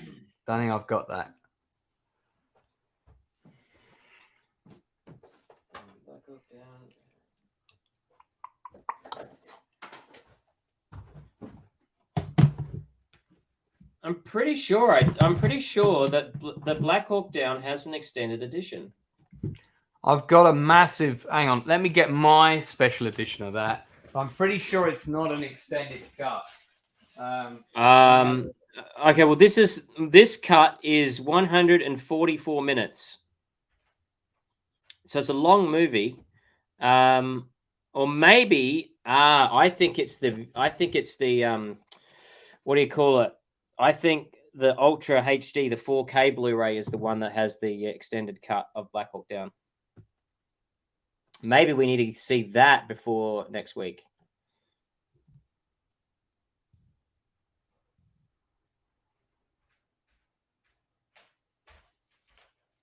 Yeah, here we go. The unrated. I got the 3-disc special edition. This is a bit like the Kingdom of Heaven. And by the way, I've got the Gladiator one of these as well. All right, there's an unrated Black Hawk Down extended cut. There does exist, and I don't think I own it. It's 2.5 hours, 2 hours and 30. 2 hours and 32 minutes long. Jesus, and this version is 2 hours 18 minutes long. So that means there's an uncut version of Black Hawk Down that I've not seen. Same. I have not seen it either. I thought I owned it, but I've got to find the Black Hawk Down extended edition. I've got to find that for the collection, and Black Hawk Down extended uncut. It's probably just got a lot more violence. Extended uncut DVD and Blu-ray. Oh wow, it's really you're killing me. Yeah, it is it's so expensive, man. It is so expensive to buy on Blu-ray. It's like $130. Oh shit! Well, hey, good news. It's not that much in the UK. So really? In the UK, it is. So the Blu-ray is only one left in stock. Well, hang on, whoa! Edition Speciale. Let me exercise some caution before I whack on that. Now, I don't know that that's the same one because that's got a very different cover from. Hang on, let's have a look at the reviews here. Do like the. Wait. Okay, there's nothing here about this being the extended. See, I'm not convinced about that. That might just be like the version with all the bells and whistles that I've got right now. Now, this cover version I have to get. This cover version I've not seen before. Extended cut. That's got to be the one. I might have to get it on DVD then. No, I get it. I think. Yeah. I'm not convinced that Blu-ray is the same edit, dude. I'm not convinced. I'm not convinced this is the same edit. Let's hang on. Let's have a look on the back here. I don't see a running time. How long is 144 minutes? That's like 144 minutes. 2 hours. That's 2 hours 24. Okay, 2 hours 24. So the extended cut really adds only about 8 more minutes. I thought you just said it was. Hang on. How many minutes is the extended cut? 2 hours and 32. So of the current one that of 100. Oh yeah, that only adds about another 6 to 8 minutes. Yeah, that's not a lot. So it's probably just. I still want it. It's probably got just a bit more violence in it, a bit more moments of impactful violence. I suspect there's a few cadavers flying across screen and yeah, this is annoying though. I didn't know. Yeah, but look, there's like an Italian. As far as I know, there's not been any. There's been no special edition Blu-rays or director cuts of We Were Soldiers. It's very much the version that that came out in the cinemas is the version of the film. Yeah. Jim D says the 4K version don't have a 4K player or 4K telemate, but thanks for the tip. Well, does the 4K version though? It does come with a Blu-ray disc. So does the Blu-ray disc have the extended, or is it just the 4K? Jim That's D, what we need to find out. Can you verify? We'll stay on air until you answer that question. The 4K features both cuts, but I bet the Blu-ray doesn't. Well, interesting. We'll see. We'll see where we get to with this next week. But we're gonna review the movies. Leroy's already saying both movies are good, but we're gonna tell you what we think of them next week. Yeah. But we do both own them, so I'll give you some idea because I tend not to own movies I don't like. But this, just quickly, this I guess I'll show this again next week. But this is I'd never seen this version before, 3-disc. Wow. DVD. Very nice. You know how much this cost me? $4 in $4 a charity shop.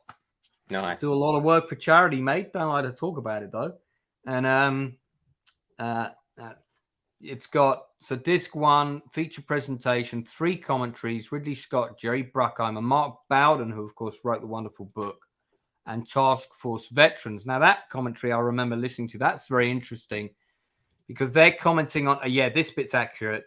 This bit's a bit embellished. It's really interesting to hear the commentaries of the guys who were there. I guess we'll get into that next week.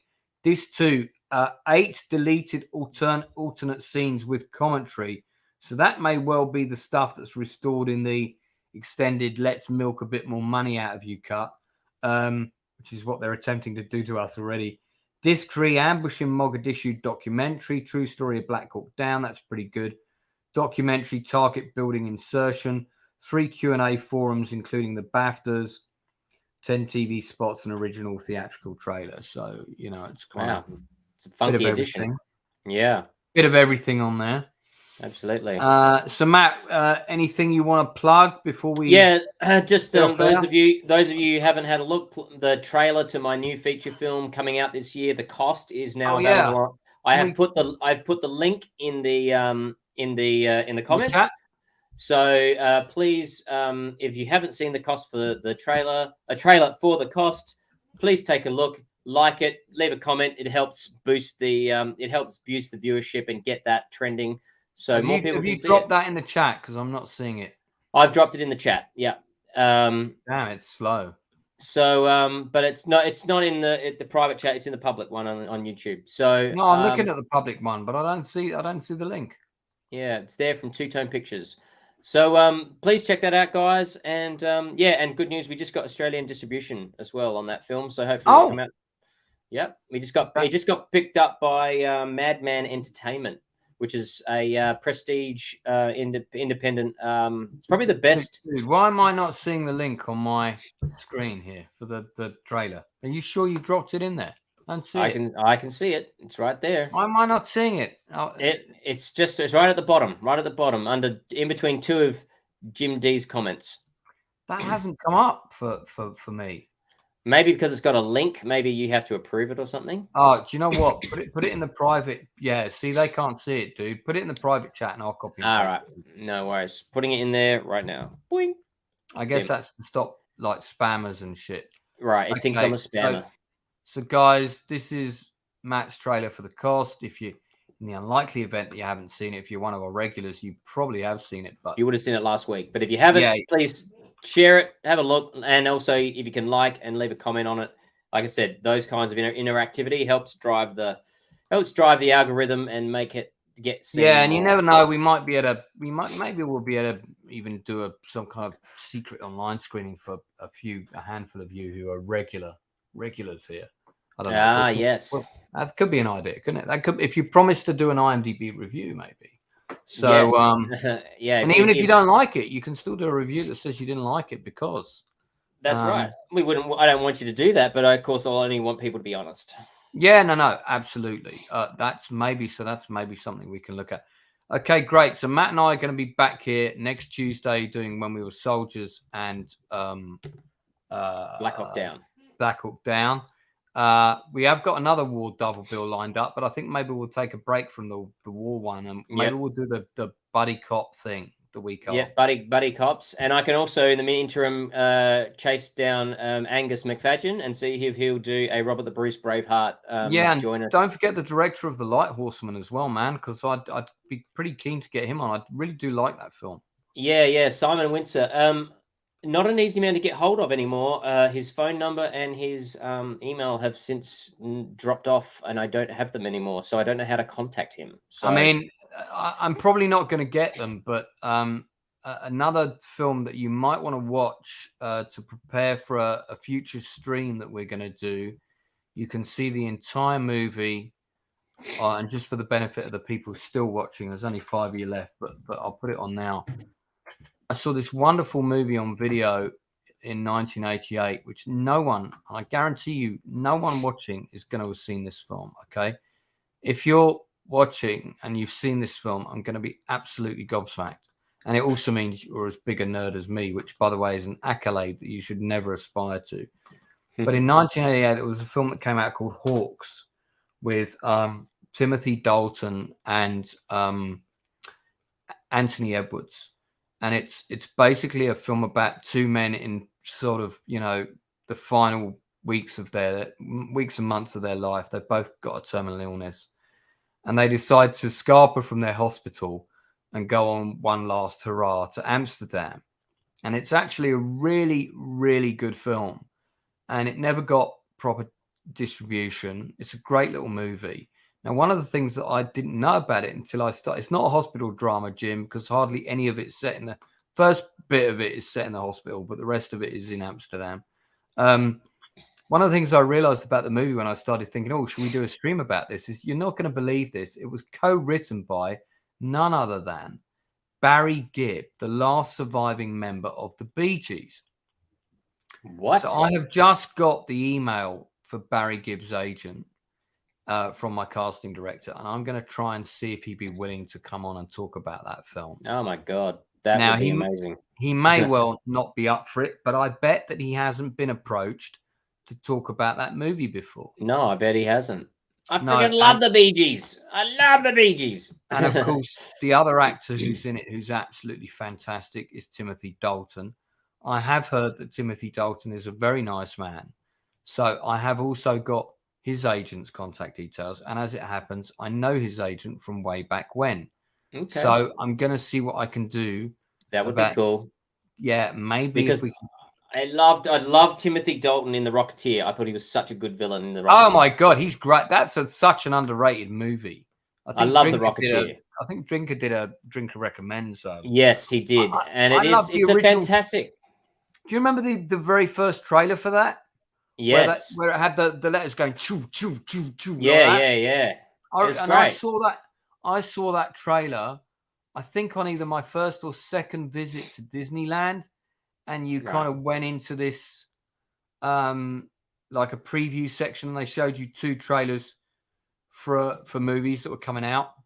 I saw a trailer for something called Wild Horses Don't Fly, or Wild Horses Fly, about those horses that used to jump into those little, they put them right up on the top of those ladders, and they at fairgrounds they jump into those little pond things, those little really cruel acts of barbarity. But that was a big thing in like roving fairgrounds in like the 30s and 40s. Disney made a movie about it, and I thought that's a terrible topic to do. Well, I've never heard of that film, so that shows you how well that went down. Dude, we got to track that trailer down next time. But the other trailer was The Rocketeer, and I thought this looks great. And I mean, the film kind of bombed. I like the score for that movie as well. Oh, beautiful score. No, the movie's fantastic. I only wish it had another 20 minutes in it. Another 20-minute scene of action in it. Yeah, with the scene with the airship. It's all over a bit quick. It's all over. So but despite that, it's a beautiful film. Timothy Dalton's a great villain. Jennifer Connelly has never looked better, and it's just a stunning movie. It's great. Jim D, I can't agree. Everybody knows that James Horner's best score for a movie is Cocoon. So I'm gonna have to go with Jim D on this Rocketeer. I think it's his best melody. I think it's James Horner's best melody he ever did was Rocketeer. It's the same riff as the Titanic pulling out of port. No, it is. It's the same riff. Listen to it. It's the same riff. Right, either left, but I just think the opening music of Rocketeer is possibly one of the best. No, it is. Listen, it's a good score, but I got to go with Cocoon. I'm sorry. Yeah, I haven't heard the music for Cocoon in a long time. But course, Kral is a fucking great score as well. Kral, that's one of his best. That's one of his early. His worst score till now is Enemy at the Gates, because it is just a lazy rewrite of Willow. Terrible. It's also a lazy copy of Schindler's List. If you listen to the theme, do this. when you get off, listen to the Schindler's List theme and then listen to the theme of Enemy at the Gate and tell me they aren't the same piece of music. Yeah, no, yeah. You know what it stinks of is whoever when they made Enemy at the Gates, they temp tracked it with Schindler's List. Yeah. And then, and so James Horner was like, "Oh, is that what you want? All right, I'll just do something that's almost identical, but just different enough that I won't get sued." Yeah. I've got Jim's mentioning a lot of them. I've got this on vinyl, mate. Got this on vinyl. Aliens, of course. That's I've brilliant. got this on CD. I've got everything Horner, man. Horner's my favorite composer of all time. So. Yeah, I think Legends of the Fall is also one of my favorites of Horner's. Is just. I don't like that movie though. I hated it when I first saw it, but I've actually come to really like it over the years. Probably need to rewatch it. That's a stream for another time. Okay, right. We're rabbiting on as always. Guys, thanks for staying with us. We really appreciate the support. We've got a core of regulars here. We're going to keep trying to make these as interesting for you as we can. Matt and I come from a pretty unique perspective, which is that we are two people who have both directed feature films and still work in production to one degree or another. So I hope that unique viewpoint is slightly different from what you're getting on maybe some other channels. And if it's not, come and be with us anyway. We'll always try and keep it entertaining. We might get Cobra Catania and Inside Man back on with us next week as well. They're always welcome, and they know that they are. And you never know, Critical Drinker might even pop in from time to time. So do check us out. And as I always like to say at the end of streams, if you haven't spoken to a loved one or someone you really care about in a while, maybe pick up the phone and give them a ring. Sort all this texting and WhatsApp nonsense. Give them a call and let them hear your voice. In the meantime, I will sign off there, and Matt and I will see you again real soon. Ciao for now. And